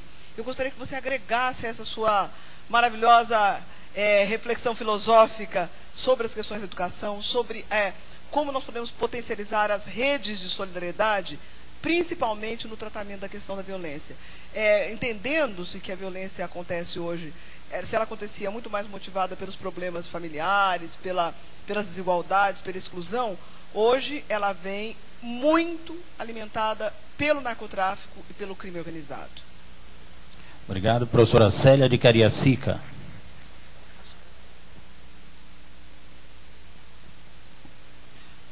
Viviane, um prazer sempre ouvi-la, conterrânea. Eu vou fazer uma questão muito objetiva, tá? Como filósofa e psicóloga, a que você atribui o sucesso dos livros de autoajuda que cada vez mais se disseminam, né? E o sucesso das pessoas que trabalham com isso? Quais são os benefícios e malefícios para os gestores da educação?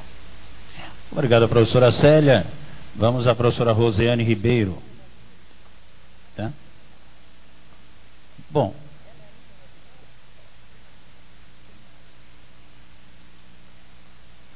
Então vamos fazer o seguinte, vamos logo, Rosiane, e em seguida a gente fecha o bloco. Na verdade, eu vou pedir um presente à Viviane, eu não vou fazer nenhuma ponderação. A Viviane nos presenteou, quando foi ao Espírito Santo no Fórum da Undime, com um poema, e esse lado poetisa da Viviane, eu não sei se vocês conhecem, e é um prêmio inesquecível, então eu gostaria que ela nos presenteasse hoje também. Bom, gente, é o seguinte, em função do tempo, nós vamos passar para professora Viviane, depois nós vamos ao segundo bloco. Isso está encerrado aqui agora. Para o segundo bloco, nós temos 3 inscrições. Eu, em geral, demoro muito nas respostas, vou tentar ser rápida, para dar conta de todo mundo. Então, a primeira fala do senhor, ele trouxe coisas interessantíssimas, né? Que são exemplos que mostram a nossa falta de conexão. Um exemplo que ele citou, que agora é meu, vou tomar para mim, e eu já sabia disso, mas a sua fala foi realmente ótima, quando você diz assim: uma criança de 5, um pai entra na justiça e uma criança de 5 anos ganha o direito de entrar no ensino fundamental. Isso não é direito, isso é um absurdo colocar uma criança de 5 anos no ensino fundamental. É um absurdo. A lei do Brasil não segue a lei. Por quê? A gente precisa ter uma lei para estabelecer um corte, né? Com quantos anos as crianças... Tem que ter um corte, gente. Tem que ter um corte, gente. Eu entrei na escola com 5 anos. E eu não defendo essa ideia. Eu sou ótima em vários temas, né? Mas eu não sei matemática nem na calculadora. Porque o ensino da matemática exige uma maturidade que eu não tinha. Eu sou completamente débil mental, no sentido popular, sabe assim? Aquela pessoa sem noção de matemática, eu não sei contar nem na mão, nos dedos da mão. Então, eu tenho um prejuízo de não é correto, está errado. Agora, vai prejudicar? Vai, gente. Porque o aluno que nasceu no dia 30, mas o corte é no dia 20, é o mais prejudicado. Agora, lei é para ser seguida. Tem que ser seguida. O prejuízo é mínimo que essa criança vai ter. Então, está errado. Então, a questão dele é, nós na educação sofremos consequências, por exemplo, do Poder Judiciário, do concurso, que aí o exemplo que ele dá é perfeito para o meu discurso inteiro, que é, as pessoas fazem concurso, sabem tudo do inútil para passar num concurso, né? Porque o concurso exige conhecimento inútil, mas no final das contas não sabe nada da vida e julga a vida das pessoas. Isso é complicadíssimo, né? Agora, eu quero chamar a atenção o seguinte, ele fala disso e ele fala, por exemplo, da creche no Fundeb, né? Quando a outra professora fala da violência, eu vou começar falando da creche. Então, como é que você fala de melhorar a situação das crianças se você não fala da creche? Entendeu? Então, como assim creche não é educação? Então, tudo isso são questões. Então, eu queria só reforçar na primeira questão o seguinte, gente. Temos que reforçar as instituições, tá? Temos que reforçar um DIME. Temos que chamar os colegas que não estão vindo. Temos, porque quanto mais gente tiver aqui, melhor para todo mundo. A gente reforçando a Undime, nós estamos reforçando a nossa capacidade de negociação. Nós temos que entender que uma coisa é a correlação de forças política, outra é a correlação de forças de gestão e administrativa. A gente tem questões que dizem respeito à gestão, que não atacam necessariamente, não colocam em conflito interesse político. Não colocam, gente. Não é um problema político, é um problema que pode agregar a todos. Temos muitas questões que podem ser tratadas na Undime e que agrega todo tipo de força política. Elas podem se reunir em torno de algumas questões. E a gente tem que ter essa força. Temos que reforçar nossas instituições. Isso é uma rede e isso tem poder. A violência. Violência, professora, é talvez a razão de ser de tudo que eu falei, né? Por exemplo, pensa no terrorismo, né? Aí as pessoas falam assim como a gente sempre mudou, o mundo sempre mudou, meu avô dizia que o problema era a televisão, hoje a gente diz que é a internet e tal.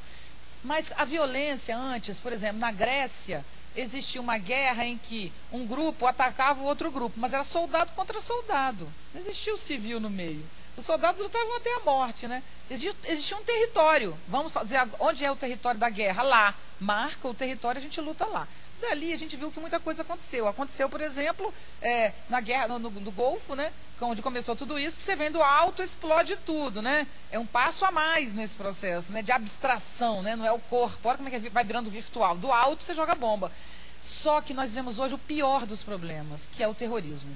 O terrorismo, vocês sabem, a marca do terrorismo é o 11 de setembro. No 11 de setembro, um grupo que não tem poder objetivo de armas destrói o outro a partir de uma sagacidade e destrói as Torres Gêmeas. Ali você tem um terrorismo religioso, econômico e tal. Quando o garoto entrou na escola de Realengo e matou 13 crianças, é um ato terrorista. Sem causa. Olha onde nós chegamos. Terrorismo sem causa, gente. Se o terrorismo religioso já é uma coisa horrorosa, mas você pode negociar em termos da cultura ou da religião, né? Você tem algo. O que você negocia num terrorismo sem causa? O terrorismo virou o foco da violência, ou seja, eu quero atacar, eu quero chamar atenção, eu ataco inocentes. Isso é gravíssimo. Então, de onde saiu o menino que atirou na escola e atirou em si mesmo? Um menino bom, de uma escola boa, né? Esse menino saiu de lá. Então, o pior problema da violência é o niilismo, que é a falta de valor da vida. Quando o seu filho ia para a escola com um tênis Nike, se você comprava para ele um tênis Nike, você dizia, não vá para a escola, não vá nem um shopping sem mim, porque o menino mata você por causa de um tênis. Hoje você encontra o tênis Nike a R$10, né? Assim que eles falam, R$10 no camelô, uma réplica quase perfeita. Eu não vou matar alguém por causa de um R$10, né? Então, não se mata mais por causa de um tênis. A luta hoje não é mais da violência econômica, de segregação econômica. Hoje o problema da violência envolve a ausência de valores. Isso é o que nós temos que tratar. Então, antes, isso é muito grave, gente, muito grave. Só que valores não são eternos, dado por Deus como uma possessão, não, gente. Valores são criados, são construídos, valores são acordos. Então, eu falaria horas sobre isso. Infelizmente, quem valoriza isso é a família. Não sou eu que vou dizer para o aluno o que deve ou o que não deve. Eu tenho que ensinar para ele que valores existem. E nós temos que criar um grupo de valores na nossa escola e temos que dizer para o pai quando ele vai matricular seu filho, essa escola trabalha com isso, só quer aqui o seu filho ou não? Se você não quer, pode sair fora. Mas aqui nós trabalhamos com esses valores, que nós discutimos em consenso. O valor moral é aquilo que é mais importante na educação.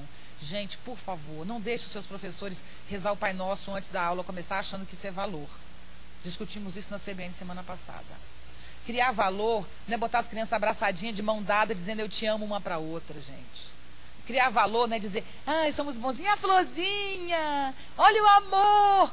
Não é com essa ingenuidade, gente. É muito mais grave e mais sério que isso. É tendo noção da vida, tendo noção da morte, é tendo noção das relações. É pensar a escola como um corpo vivo. E por último, eu não posso atribuir esse papel aos pais, porque os pais vieram de uma educação fragmentada. Os pais não têm condição. Não culpe os pais. Os pais são consequência do nosso sistema educacional. Aquele que envolve a comunidade, a família, a sociedade. Então nós temos que ajudar a criar uma nova geração de pais. Aí a gente tem uma escola melhor. Nós temos que criar os pais que vão nos ajudar a trabalhar. Não podemos exigir que estes pais nos ajudem, porque eles não têm noção de onde eles estão. O problema do narcotráfico, e você tem toda a razão, é inacreditavelmente grave, porque o narcotráfico, ele forma uma rede. Eu não tenho tempo de falar isso, mas sabe onde é que eu aprendi o problema da rede? Com Marcola, lendo a definição do Marcola do que é gestão do PCC em São Paulo. Ele disse, não trabalhamos com gestão piramidal. Quando diziam para ele, você é o líder, e ele ria. Aí os senadores, deputados diziam, claro que você é o líder, está enganando a gente. E ele com aquela cara séria disse, não, se eu fosse o líder, vocês me matavam e acabava o problema. Eu não sou o líder. Quando os ataques aconteceram, eu estava na solitária. Então ele diz, não trabalhamos com gestão piramidal. Aqui, cada um é gestor de si mesmo.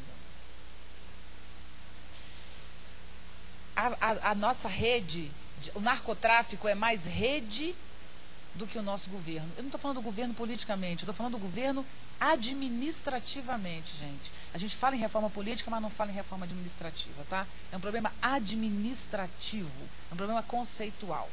O narcotráfico é gravíssimo. Uma das questões em relação ao narcotráfico é, eu não posso, numa escola próxima a uma favela, dar a mesma educação de uma escola rural. Eu não posso, numa escola ao lado de uma favela, ignorar a morte como um tema. Porque eles trabalham, as crianças para ir para a escola, às vezes, já me disseram isso, passa por cima de um cadáver no chão. Isso acontecia no Rio de Janeiro, nas escadas de manhã, quando as crianças iam para a escola, depois de um conflito no morro. Uma escola ao lado de uma comunidade, ela tem que ter sociologia. Não aula de sociologia, que isso é chato, não é isso. Nós temos que, numa escola, o conteúdo mais importante numa escola perto de uma favela é consciência social. É ter noção de entender com uma grande angular quem sou eu naquele processo. Então, isso é fundamental. Infelizmente, eu não posso mais continuar, eu adoro esse tema da violência e falaria só sobre isso. Autoajuda, professora Célia, autoajuda. Gente, autoajuda é eu ensinar, eu reunir meus professores, os meus 1000 que eu vou em cada município, e dar aula de amor para eles. Vamos nos amar uns aos outros. Olha, imagina, esquece o que eu falei, tá? Eu chego aqui, em pé, como eu escrevo poemas, eu falo um belo poema bem sedutor, né? Eu tenho a capacidade da escrita, da fala, aí eu faço um poema lindo, aí vocês choram. Claro! Se eu sou boa poeta, vocês vão chorar, gente, vocês vão se emocionar. Então, eu emociono vocês e digo, isso, gente, é que falta o amor. Vamos trabalhar o amor e os sentimentos. Isto é autoajuda, isso só vem de livro, gente. Por favor, isso não tem valor nenhum. Não é um pai dentro de casa dizendo, vamos nos amar, que resolve isso. É o pai respeitando e amando que ele resolve isso. Não é falando palavrinhas doces. Eu não suporto isso. Eu sou uma pessoa prática e objetiva. Eu estudei teoria minha vida inteira. Eu passei 30 anos da minha vida na universidade. Mas eu não me interesso por livros. Eu me interesso por conhecimento. Não tem conhecimento no livro.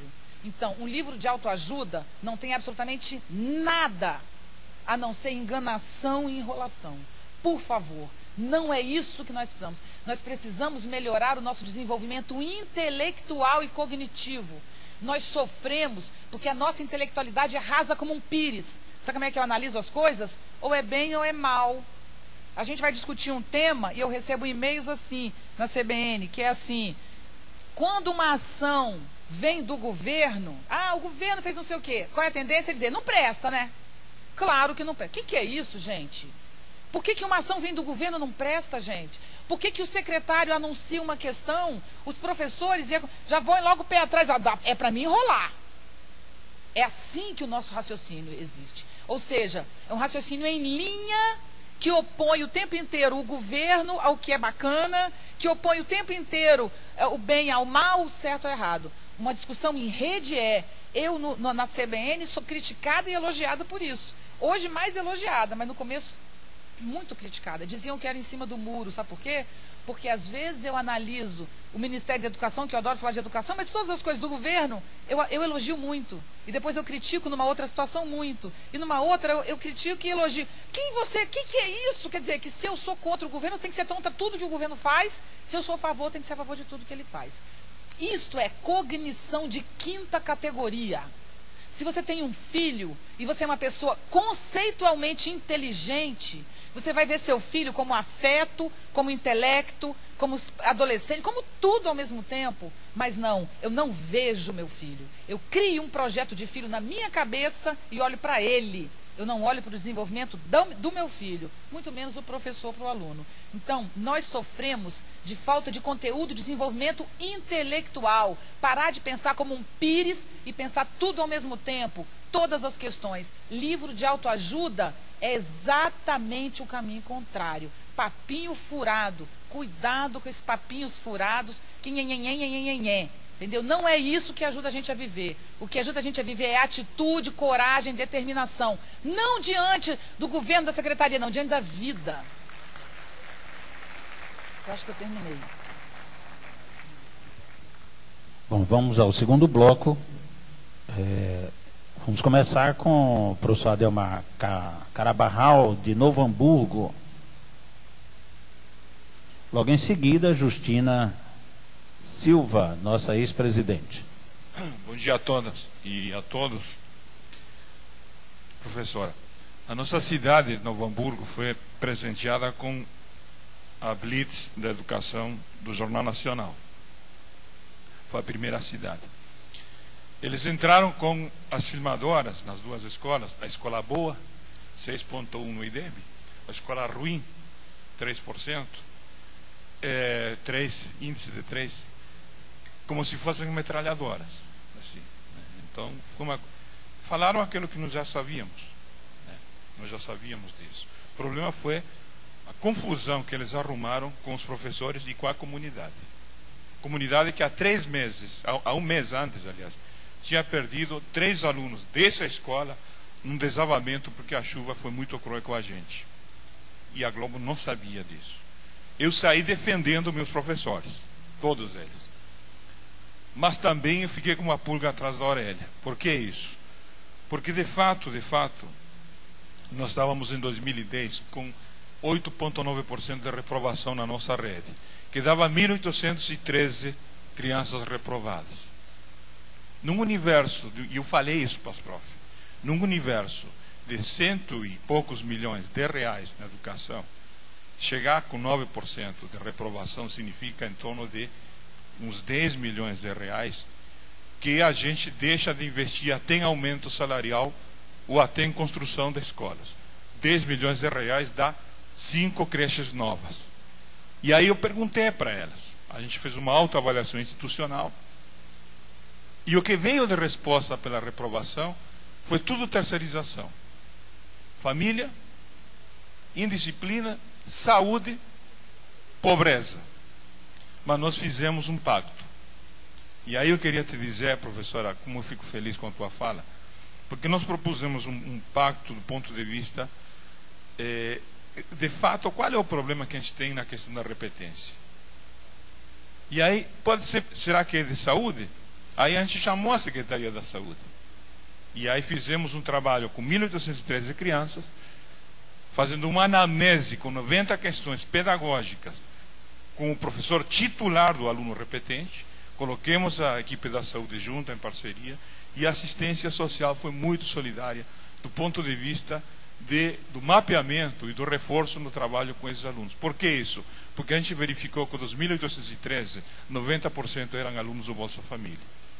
Eu quero concluir dizendo assim, ó, eu tenho a impressão de que é mais custoso, porque o Estado brasileiro, de fato, ele não foi feito para o povo, para as políticas públicas, mas se a gente conseguir começar a desbloquear e a trabalhar, eu diria assim, 3 áreas importantes: educação, saúde e assistência juntos, com certeza a gente vai poder avançar. Porque tem uma coisa que a gente não pode se dobrar. Na sociedade do conhecimento, que a professora falou para nós aqui, nós não podemos não levar a sério, e de uma maneira indignante, inclusive, do ponto de vista, um aluno multirepetente não é qualquer excluído, é um excluído da sociedade do conhecimento. E rigorosamente isso é verdade. Não vai existir mais grande empresário saindo sem escola primária concluída, sem o fundamental concluído. Se alguém conseguir ter sucesso na vida com pouquíssima escolaridade, vai ser a exceção das exceções que confirmam uma regra. Portanto, não pode ser, nós não podemos manter os índices de repetência. Nós temos que reagir profundamente e reagir como política pública de uma maneira intersetorial e articulada, mesmo que isso custe. Mas no final, quando tu vê que atingiu 50%, nós estamos agora com 900 alunos que reprovaram, a gente fica muito mais feliz, e os médicos e as psicólogas e as enfermeiras e as assistentes sociais ficam muito mais felizes, evitamos sombreamento e a gente consegue trabalhar mais irmãmente. Eu acho que queria trazer isso aqui, por favor, professor, concluindo, colega, apenas como um registro de tantas coisas boas que os municípios brasileiros conseguem fazer. Muitos de vocês fazem coisas boas. Trouxe isso mais para dividir. Obrigado. Obrigado, professor. Eu queria responder ele rapidinho, porque eu não tenho nada para acrescentar. É uma frase só. É perfeito o que você falou. Ele falou, eu assino embaixo de tudo, do município que produz muita coisa e que contribui profundamente e por falta de foco no município do meio de comunicação.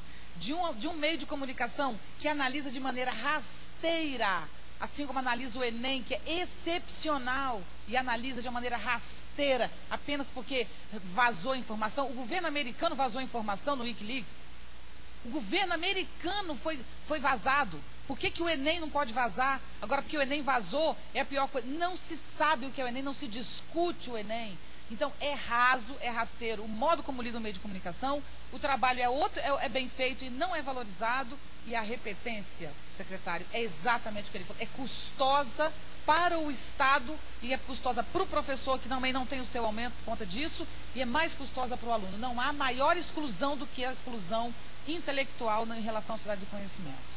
Obrigado. Antes da próxima convidada, da pergunta, a professora Cleusa tem um recado aí. Por favor, professora. Gente, eu só queria fazer um esclarecimento, Viviane, por favor. Na semana passada, eu tive uma audiência pública onde a Undime foi chamada para discutir o IDEB na porta da escola. O principal convidado foi Gustavo Iosp. Né? E eu acho que é importante, ontem no Conselho Nacional de Representantes eu coloquei isso. Viviane, o que mais me impressionou foi a fala dele. Eu já não gostava antes, gosto menos ainda.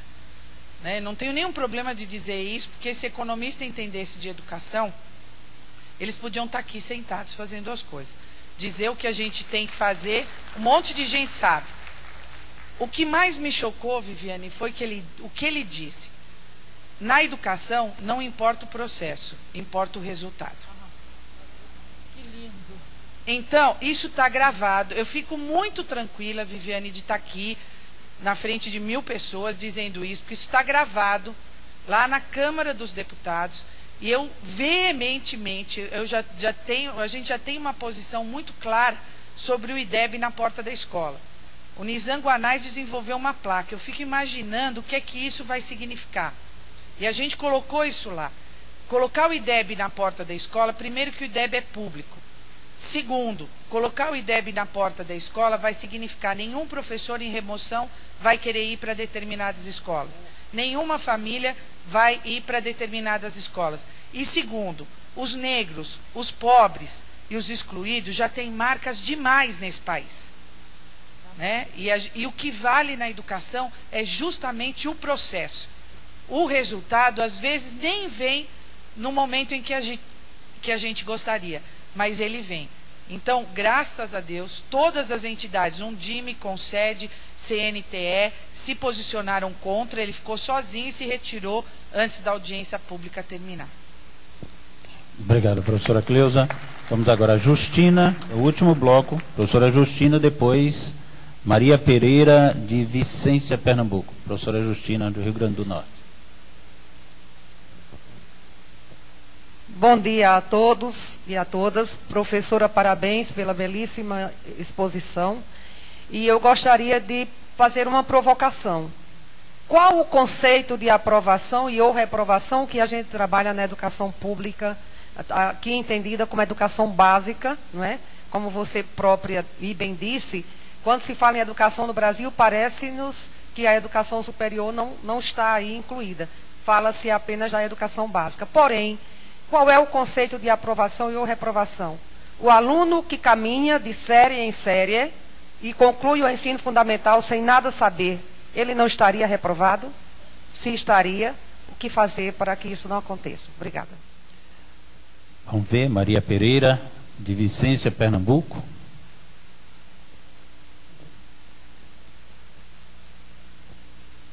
Bom dia a todos. Bom dia, professora. Eu queria fazer uma observação. Maria é muita gente, Pereira também. Eu sou Lucilene Jerônimo, de Pernambuco.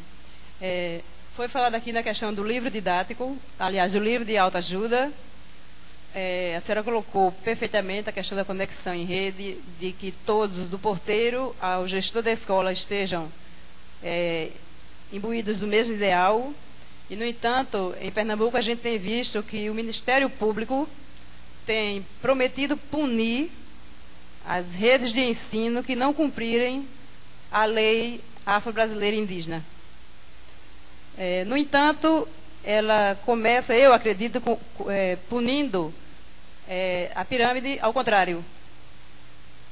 Porque o MEC não cobra das editoras livros que abordem, porque o Ministério cobra que o professor esteja imbuído desse conhecimento e que tenha livros ou materiais didáticos para oferecer ao aluno.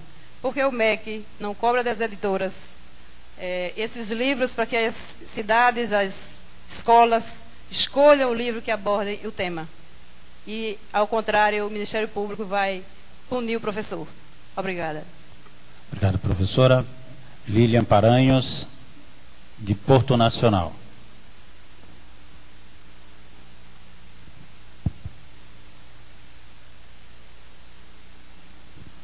Bom dia, Porto Nacional Tocantins. Bom dia a todos. Sou pedagoga e me preocupo muito com a questão da reprovação. E tenho certeza, professora, que a senhora pode nos dar um enfoque na questão dos transtornos de aprendizagem. Nós sabemos que os nossos alunos na sala de aula, alguns têm esse problema do transtorno de aprendizagem e hiperatividade.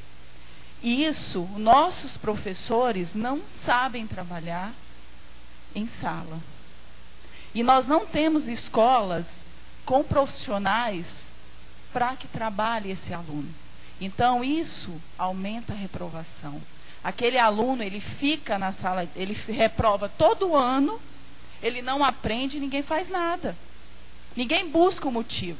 Ah, é porque a família não acompanha. Ah, é por isso. Ah, ele é desinteressado, ele é burro. E aí? Essa é a minha questão que eu queria que a senhora falasse. Obrigada. Bom, a última, Maíla Borges, né, de São Bernardo, do Campo, São Paulo. Bom dia a todos. Viviane, eu queria falar a respeito do seu conceito que você explanou bastante em relação das escolas, desse novo trabalho em rede, né, desse trabalho em conexão. Eu acho que a escola sai de um modelo antigo, né, de um conceito antigo, onde ela bastava a si própria, para um conceito novo, onde ela trabalha em rede, onde ela estabelece conexões, onde ela conhece seu entorno, onde ela valoriza todos os atores sociais que podem contribuir. E fico pensando aqui em tudo que você falou, na importância de todo esse novo conceito, de modo que ele venha contribuir com as aprendizagens, né? Acho que todo esse novo conceito é para que a aprendizagem se torne mais significativa, é para que a escola se torne um lugar de aprendizagens por todos esses sujeitos. Mas o que eu consigo observar nas publicações que falam a respeito desse conceito é de que a escola busca um trabalho em rede para ela suprir as suas deficiências, principalmente estruturais. Então, isso vem sendo publicado em muitas mídias. Ela consegue parceiros, ela consegue conhecer seu entorno, mas ela traz todos eles para dentro do seu espaço escolar para ela vencer suas dificuldades estruturais. E aí eu acho que está tendo toda uma inversão desse conceito. Eu queria que você falasse um pouco a respeito disso. Ai, gente, eu queria ficar aqui o dia inteiro. É muito bom ouvir vocês, é muito bom para mim, excelente. Vamos começar. IDEB na porta. Gente, eu sou completamente contra você colocar as notas na parede. Olha só, primeiro que você não tem que dar prova, né? Você tem que dar avaliação, né? Porque prova o cara já chega culpado. Ele tem que provar que ele é inocente. É muito desagradável a ideia de provar. Assim como o conteúdo não pode chamar-se disciplina. Língua portuguesa é um instrumento de liberdade. O maior. E não de disciplina. Isso é consequência do regime militar, que até hoje a gente carrega nas costas. Já acabou. Há 30 anos a gente carrega nas costas o regime militar. Então, é do regime militar também, além de dar a prova, eu pegar o resultado e afixar na porta. Gente, o resultado da avaliação interessa ao aluno, ao pai do aluno, ao professor, à direção da escola. Não interessa ao colega. Então, eu crio uma competitividade vazia, porque tem sempre um no último lugar, gente. Mesmo que meus alunos sejam maravilhosos, um vai ficar em último lugar, sempre vai ficar. E esse vai ganhar a orelha de burro. Quando era criança, tinha gente criança que ganhava. Orelha de burro não era o professor que fazia, era uma brincadeira entre colegas, mas acabava sendo humilhante de uma maneira excludente, sem comparação. Quando você faz o IDEB, não existe para isso, por favor. O IDEB, assim como o SAEB, a Prova Brasil, assim como o Enem, assim como o Índice da Saúde, que esse ano começou a ser feito, é fundamental. É a sociedade do conhecimento atuando. São dados para que a gente se espelhe. O IDEB existe para eu saber em que escola o índice por escola existe, para você saber quais os conflitos dessa escola. O IDEB só interessa, de fato, para quem trabalha ali. Claro que a comunidade pode saber, mas não dessa maneira excludente e absurda. Alguém já viu turma de repetente dar certo? Não existe. Você colocar as crianças repetentes numa sala é para diminuir cada vez mais. É para botar a marca, mais uma exclusão naquela porta. Então, é ridículo o IDEB na porta. A gente não pode admitir isso em hipótese alguma. A educação, o resultado da educação, claro que importa, mas ele é consequência do processo, não há resultado sem processo. Isso é um conceito, intelectualmente, eu falei do problema intelectual, né? O senhor que elaborou isso, por favor, meu querido, volte para a escola. Não existe resultado sem processo. Onde ele aprendeu isso, ninguém no mundo vai dizer que tem resultado sem processo, mas na educação tem que ter, né? Vamos inventar um índice para colocar na porta. É um absurdo, sem coisa. A educação que envolve afro-indígena, que envolve as novas imposições da lei, que aí você começa como? Há uma imposição para que esse conteúdo exista. Uma imposição já é um problema. É como botar filosofia. Quer dizer, impõe filosofia, não adianta nada. Hoje eu tenho muito mais aluno que odeia filosofia do que gosta. Eu entrevistei pessoas na rua e perguntava assim, para uma matéria que eu fiz fantástica, eu entrevistava as pessoas, você gosta de ler? Ah, eu leio, mas gostar eu não gosto muito não, você sabe, né? Eu tenho trauma da escola que me obrigou a ler. Então, você não pode obrigar um aluno a ler um livro. Você tem que desenvolver nele o amor pela leitura, a paixão, o gosto. O que é isso? Então, um dos responsáveis para o brasileiro não ler muito é a aula de literatura no ensino médio fundamental, gente. Nossa escola atrapalha o desenvolvimento da leitura. Lógico que não todas as escolas, lógico, vocês entendem o que eu estou falando. Temos escolas maravilhosas, muitas maravilhosas. Eu estou falando de um erro clássico, histórico, né? Então, não é isso. A lei já é um problema. Agora, se a lei existe, que é uma coisa parcial, talvez, para acabar com... Ela deve ser provisória, daqui a pouco essa lei acaba apenas para dar um input, tudo bem, vamos combinar que tem que ter a lei, tá? Já que existe a lei, ela falou muito claramente, eu vou punir de maneira fragmentada se a gente está em rede, quer dizer, eu vou pegar o professor que não está dando conteúdo e vou colocá-lo na justiça. Gente, isso não tem nenhuma lógica. Tem que ter um acordo social humano para as coisas existirem. Ninguém impõe um conteúdo. Então, se você obriga o conteúdo, o professor vai lá e coloca no quadro tudo sobre indígenas, sobre educação, sobre negros, daí. Isso não muda absolutamente nada. Né? Enfim, você tem toda a razão, é um absurdo. E se os livros didáticos não trazem o conteúdo, o livro que o governo aprova, porque a gente sabe que tem análise, eu já participei de análise de livro didático. Se o livro não vem, então, na verdade, o livro não ter o conteúdo é a defesa desse professor na justiça. Essa é a defesa dele. E é uma defesa legal, ele tem como ganhar isso. Não existe essa possibilidade. Agora vamos para o problema mais grave, que eu adoro falar e que a gente tem que pensar sobre ele, que envolve duas pessoas diferentes que perguntaram. Reprovação. Gente, quando você ganha consciência, que é quando você ganha humanidade, é quando você descobre que, além de estar vivendo, você se percebe vivendo. Então, o que é o animal, o cachorro, o gato? Os outros, nós também somos animais. O cachorro, ele enquanto vive, ele só está vivendo ali, né? Ele é movido por instinto. O humano, o que caracteriza o humano, diferente dos outros animais, é uma palavra chamada consciência. Consciência é uma instância que está fora de mim, e que é de mim mesma, né? Vem dos meus valores, dos meus códigos, mas que funciona fora de mim e diz assim para mim, Viviane, não vai muito longe, não, tem pouco tempo, você vai acabar não chegando no fim. Eu ouvi isso agora da minha consciência. Então, a minha consciência é alguém que está fora de mim, me avaliando. Avaliar é a melhor coisa do mundo, gente. Agora, o processo de avaliação, ele tem que ser um processo que me estimula e incentiva a crescer. Porque se a minha consciência é aquele superego da psicanálise, né, que fica aqui me torturando, você não vale nada, olha, você errou, você não conseguiu, o que vai acontecer comigo? Eu vou me diminuir, né? Então, no mundo inteiro, o Brasil é um dos países que mais reprova no mundo. Quando eu chego no final do primeiro ano e eu percebo, vou botar no ensino médio, tá? Porque o primeiro é tão grave que é uma questão de polícia praticamente, se reprovar criança. No primeiro, segundo, terceiro ano, gente, tinha que ser caso de polícia. É desrespeito num grau inacreditável. Eu não posso cobrar de uma criança que não aprendeu a ler que ela tenha resultado na educação. Porque ler é o primeiro princípio para eu estar em sala de aula. Então a educação começa depois que eu aprendi a ler, estou brincando. A cobrança tem que pelo menos isso. Então é um absurdo. Pensa no seu filho, não pensa no seu aluno. Pensa no seu filho de 6 anos de idade reprovado no primeiro ano, gente. Quem está reprovado somos todos nós, não ele. Tudo bem. Lá na frente é um pouco diferente, já não é tão pequenininho. Então, primeiro, segundo, terceiro ano não pode reprovar em nenhum lugar do mundo. Isso é um absurdo, é exclusão, é colocar esse menino que na maioria dos casos é negro, mora na periferia, não tem uma família alfabetizada, é ele que vai ficar reprovado. Então, nós temos que fazer, sabe o que com essa criança? Dar uma atenção tripla para ela. É a única solução. Vamos seguir mais adiante. Eu estou com um aluno no 5º ano. O índice de reprovação no 5º ano é enorme. É o maior, vocês sabem. Por quê, gente? Porque eu saí do núcleo comum, em que eu tinha um professor com quem eu me identifico, ou 2, né? Para me identificar com 8. Então eu não sei mais quem eu sou.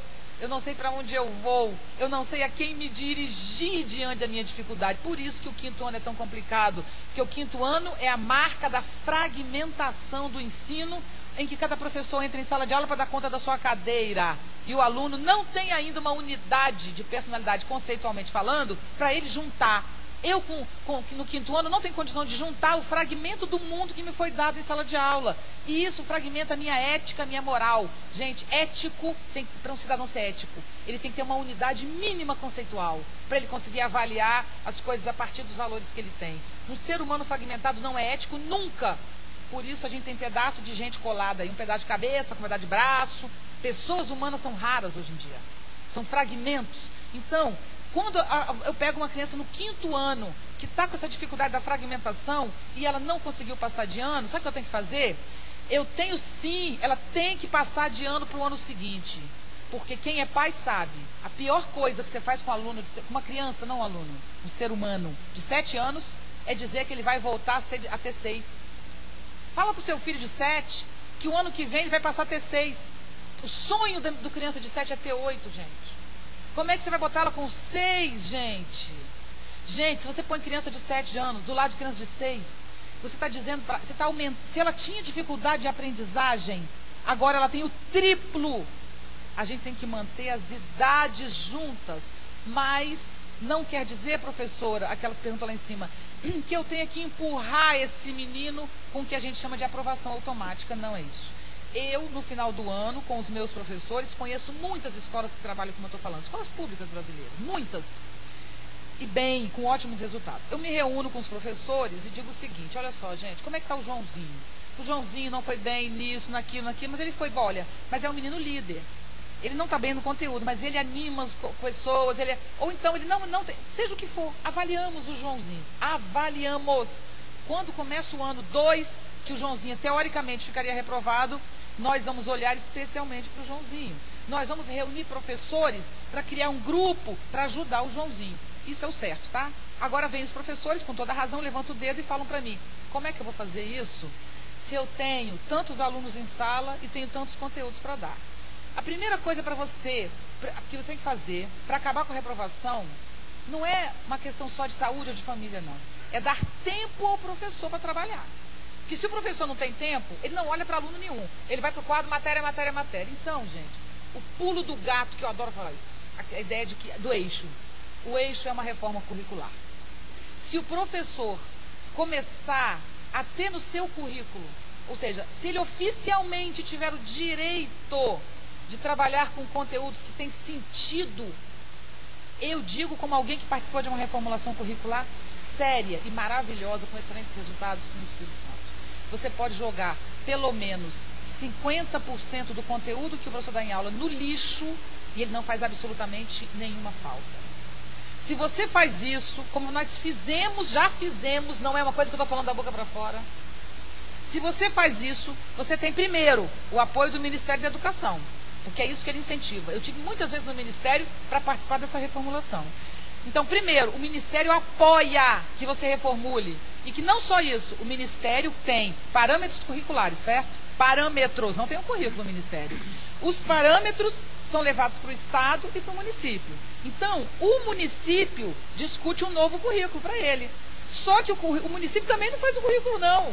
Ele apenas dá mais caldo para os parâmetros, porque quem faz o currículo é a escola. Se a escola dela é do lado de uma favela, ela vai construir conteúdos diferentes da escola dela, que é uma escola rural. Esta escola é uma escola que provoca o interesse do aluno. E aí já melhora a situação para o professor. Essa é uma escola que tem menos conteúdo inútil. Então ela tem mais tempo de elaborar os conteúdos, de acompanhar as crianças com dificuldade. Essa é a relação. Então, primeiro ponto é mexer o currículo. Segundo ponto em relação ao currículo: primeiro o conteúdo, e o segundo, um currículo que de algum modo imponha a conexão entre as cadeiras, que eu não gosto de chamar de disciplina, entre os conteúdos, tá certo? Aí você começa. Então é o seguinte: nós temos que mexer na estrutura da escola para a gente atingir o problema da violência e da reprovação. Agora, se eu não tenho condição, se o aluno já está no 3º ano e ele ainda não aprendeu a ler, eu mantenho ele no 3º ano. E aí eu tenho que criar uma UTI, gente. Toda escola tem que ter uma UTI. Estou falando sério, eu tirei essa palavra num filme que eu fiz de uma escola de Araçuaí, que trabalha com crianças fora da escola, tá certo? E que alfabetiza fazendo biscoito de goma. Então eu vou indicar para vocês, www.vivianemosé.com.br. Esse é um site em que estão esses filmes. Lá você encontra vídeos. Em vídeos você encontra Ser ou Não Ser, que são os filmes de filosofia que eu fiz pro Fantástico. E tem Ser ou Não Ser Educação. São 8 filmes só em escolas públicas brasileiras de boas práticas. Lá vocês vão encontrar a Escola de Araçuaí, que resolve essa questão, quer dizer, que trabalha com uma alfabetização a partir do pão, né? Fazendo pão com as crianças. Então, nós temos que ter a total clareza que... desculpa, porque eu ia completar. A UTI. Ele chama de UTI educacional, que é o seguinte... Ele fala, menos ensinagem e mais aprendizagem. É a frase do Tião. E eu queria dizer para vocês, toda escola tem que ter uma UTI. Nessa UTI você cria um sistema rotativo, tá? Todo professor tem que dar umas horinhas a mais na UTI. Nem que você tem que pagar para quem está na UTI 2 horas a mais, 3 horas a mais na carga horária. Então, os professores mais comprometidos fazem essa UTI que vão acompanhar os alunos que realmente não estão conseguindo aprender. É possível estruturalmente, eu já vi isso acontecer, não estou inventando aqui agora, tá certo? Enfim, o problema da reprovação é que nós temos que eliminar o problema da reprovação. Sabe por quê? Porque na Escola da Ponte, que também está nos filmes que eu fiz, eu cheguei para a menina e perguntei, como é que o aluno passa do primeiro ciclo para o segundo ciclo? Que é 3, 6, 9, 3, 3, 3. Primeiro, iniciação, segundo, consolidação, terceiro, aprofundamento. Como é que passa? Porque é a criança que te ensina o que a escola é na Escola da Ponte. Eu perguntei para ela.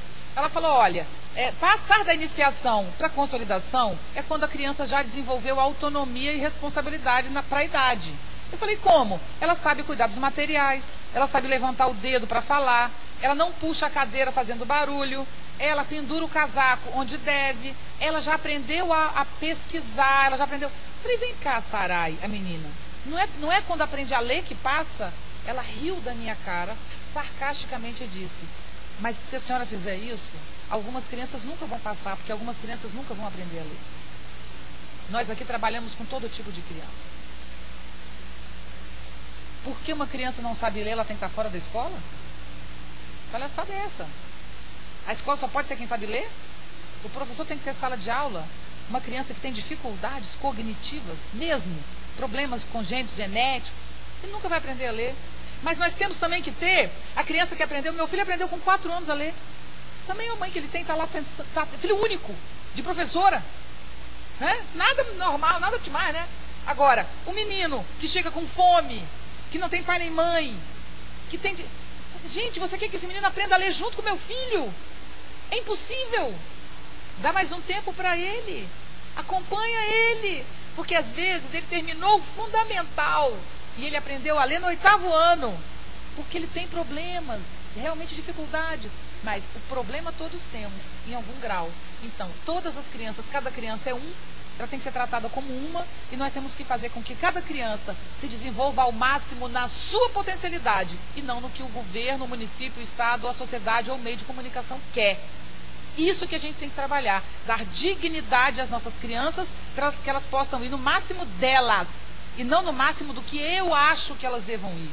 Isso é uma educação de qualidade. Então, a reprovação tem que ser, ela pode existir sim, ela não precisa acabar 100%, mas ela tem que ser feita com um grau de comprometimento e seriedade imensos, porque ao reprovar uma criança, você está contribuindo para a evasão escolar. Eu estou falando em termos educacionais, pedagógicos, humanos, existenciais, mas nós podemos usar o argumento do secretário e dizer, e o prejuízo econômico para isso? Né? Então, a reprovação é talvez a maior ferida da educação brasileira. A ponto 1, que é a minha última questão, né? Acho que aqui, em relação aos transtornos de aprendizagem, professor, eu acho que eu acabei de dizer exatamente isso. Entendeu? Tem que ter UTI. Tem que ter. UTI não é quando o caso é grave? Na escola você tem o meu filho, que é filho de professor e filho único, que aprende com 4. Você tem o outro que aprende com 6. Você tem outro que aprende com 8. E você tem outro que vai aprender com 18. né? Uma criança com Down, talvez, não sei se a criança com Down aprende com facilidade, entendeu? E por isso um Down não pode ir para a escola. Mas o menino que nasceu na favela e tem fome, a diferença cognitiva dele para um Down não é tão grande não, gente. Ele não tem pai, ele não tem casa, ele não tem dinheiro, ele vê um cadáver na rua quando sai para a escola, você quer exigir o que dessa criança? Enfim, eu gostaria de sugerir para vocês, para terminar, eu espero que a gente possa se encontrar outras vezes e discutir cada vez mais coisas mais sofisticadas, né? Mas a gente tem que começar de um ponto. E eu, como sou uma pessoa prática, gente, eu gosto de ver a coisa, os acontecimentos, entende? Eu não sou uma pessoa teórica, apesar de viver minha vida como teórica.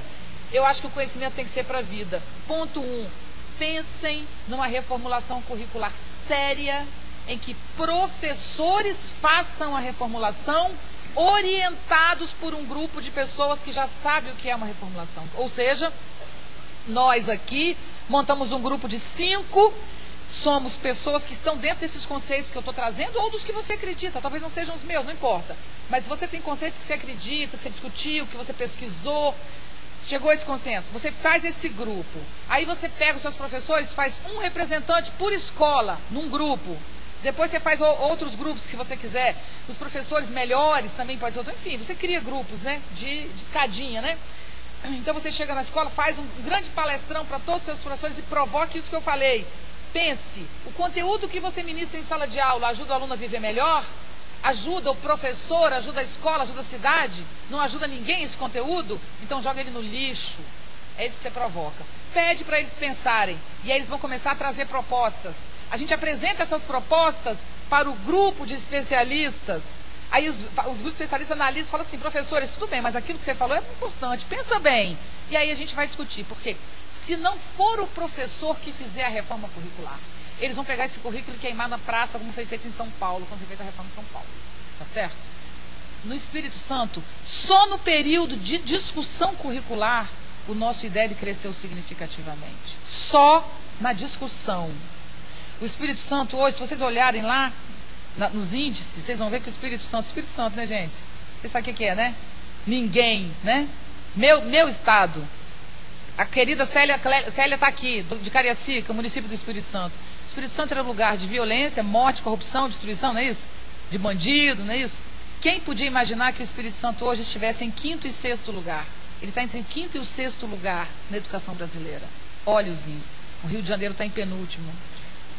Isso que a gente tem que pensar. A discussão em si já é o crescimento. E temos que discutir conteúdo. O conteúdo abre brechas para que a gente possa discutir valores. Abre brechas para que a gente possa nos relacionar, para que a gente possa ter uma relação melhor com a aprovação e os alunos com dificuldade. Isso é apenas o começo do processo. O resto a gente vai sofisticando à medida que acontece. E para terminar, eu quero dizer, além do poema, que eu vou adorar falar, eu queria dizer para vocês que eu estou muito feliz com vocês. Cada vez que eu vou no encontro de secretários, eu fico muito feliz, porque antigamente os secretários não se interessavam por educação. E vocês se interessam. Eu queria que vocês aplaudissem vocês mesmos, por favor. Antigamente, secretário era uma indicação política, né? Que estava lá, raramente era da educação, vinha de outra área. Não tava... Hoje eu vejo comprometimento, gente. Onde eu vou, isso me dá uma felicidade extrema. Outra coisa é, a educação brasileira está mudando, está melhorando, está crescendo bem. Não acreditem nas matérias de jornal que de uma maneira rasa analisam o IDEB ruim e diz que tudo é uma porcaria. Não é, nós estamos melhorando, nosso trabalho está funcionando e muito. Vocês deem aí 5 anos que vocês vão ver o resultado desse trabalho maravilhoso que a gente está fazendo. Bom, eu só falo um poema se eu puder falar 2, posso? Porque eu preciso, se um não dá. Eu quero falar o primeiro, que é para professores e para o que a gente discute aqui. Depois eu quero falar um para as pessoas para terminar, para a gente como ser humano. O primeiro, vocês vão entender o que eu quero dizer. Vocês vão entender no poema, mas eu quero dizer o seguinte, que todo professor tem que ser professor de língua portuguesa. A língua portuguesa é o eixo do desenvolvimento cognitivo. É ela que dá as estruturas da inteligência. Para você ter uma boa aprovação no Enem, lá na frente, no ensino médio, 60% do Enem é língua portuguesa. Ou redação, ou capacidade de ler o enunciado da questão. Quem se dedica à língua portuguesa produz resultados significativos no IDEB, no Enem, em todas as avaliações que não são brasileiras, que nasceram, na verdade, do PISA. Foi o PISA que criou essa avaliação que analisa não conteúdo, mas desenvolvimento cognitivo. E o desenvolvimento cognitivo, que é analisado por todos os índices que a gente tem no Brasil, o desenvolvimento cognitivo vem pelo desenvolvimento da língua materna, de linguagens, né? Que língua materna, artes, matemática, etc. Eu queria dizer uma coisa que eu não posso sair dizendo por aí. É um segredo que eu guardo, é uma revelação que eu não posso sair dizendo por aí. É que eu tenho medo que as pessoas se desequilibrem de si, que elas caiam delas mesmas quando eu disser. É que eu descobri que a palavra não sabe o que diz. A palavra delira, a palavra diz qualquer coisa. A verdade é que a palavra, ela própria, não diz nada. Quem diz é o acordo estabelecido entre quem fala e quem ouve. Quando existe acordo, existe comunicação. Mas quando esse acordo se quebra, ninguém diz mais nada, mesmo usando as mesmas palavras. A palavra é uma roupa que a gente veste. Uns usam palavras curtas, outros usam roupa em excesso. Existem os que jogam palavra fora. Pior são os que usam em desalinho. Uns usam palavras caras, poucos ostentam palavras raras. Tem quem nunca troca, tem quem usa dos outros. A maioria não sabe o que veste. Alguns sabem e fingem que não. E tem quem nunca usa a roupa certa para a ocasião. Tem os que se ajeitam bem com poucas peças. Outros se enrolam em um vocabulário de muitas. Tem gente que estraga tudo que usa. E você, com quais palavras você se despe?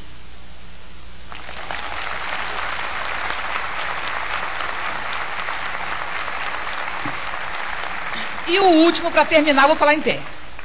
Que aí eu já me preparo para sair. Senão eu não saio nunca, porque eu estou adorando isso aqui. A maioria das doenças que as pessoas têm são poemas presos. Abscessos, tumores, nódulos, pedras, são palavras calcificadas. São poemas sem vazão. Mesmo cravos pretos, espinhas, cabelo encravado, poderia um dia ter sido poema. Mas não.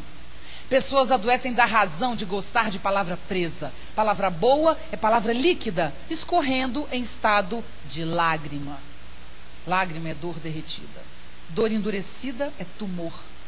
Lágrima é raiva derretida, raiva endurecida é tumor. Lágrima é alegria derretida, alegria endurecida é tumor. Lágrima é pessoa derretida. Pessoa endurecida é tumor. Tempo endurecido é tumor. Tempo derretido é poema. E você pode arrancar os poemas endurecidos do seu corpo com buchas vegetais, óleos medicinais, com a ponta dos dedos, com as unhas. Você pode arrancar poemas com alicate de cutículas, com pente, com uma agulha, com pomada, basilicão, com massagens e hidratação. Mas não use bisturi quase nunca. Em caso de poemas difíceis, use a dança.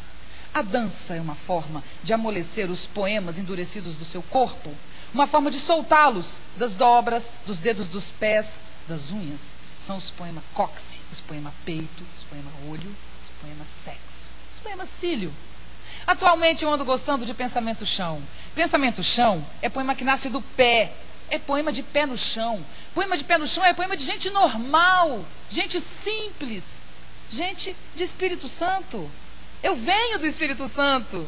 Eu sou do Espírito Santo. Eu trago vitória do Espírito Santo. Santo é um espírito capaz de operar milagres sobre si mesmo. Muito obrigada.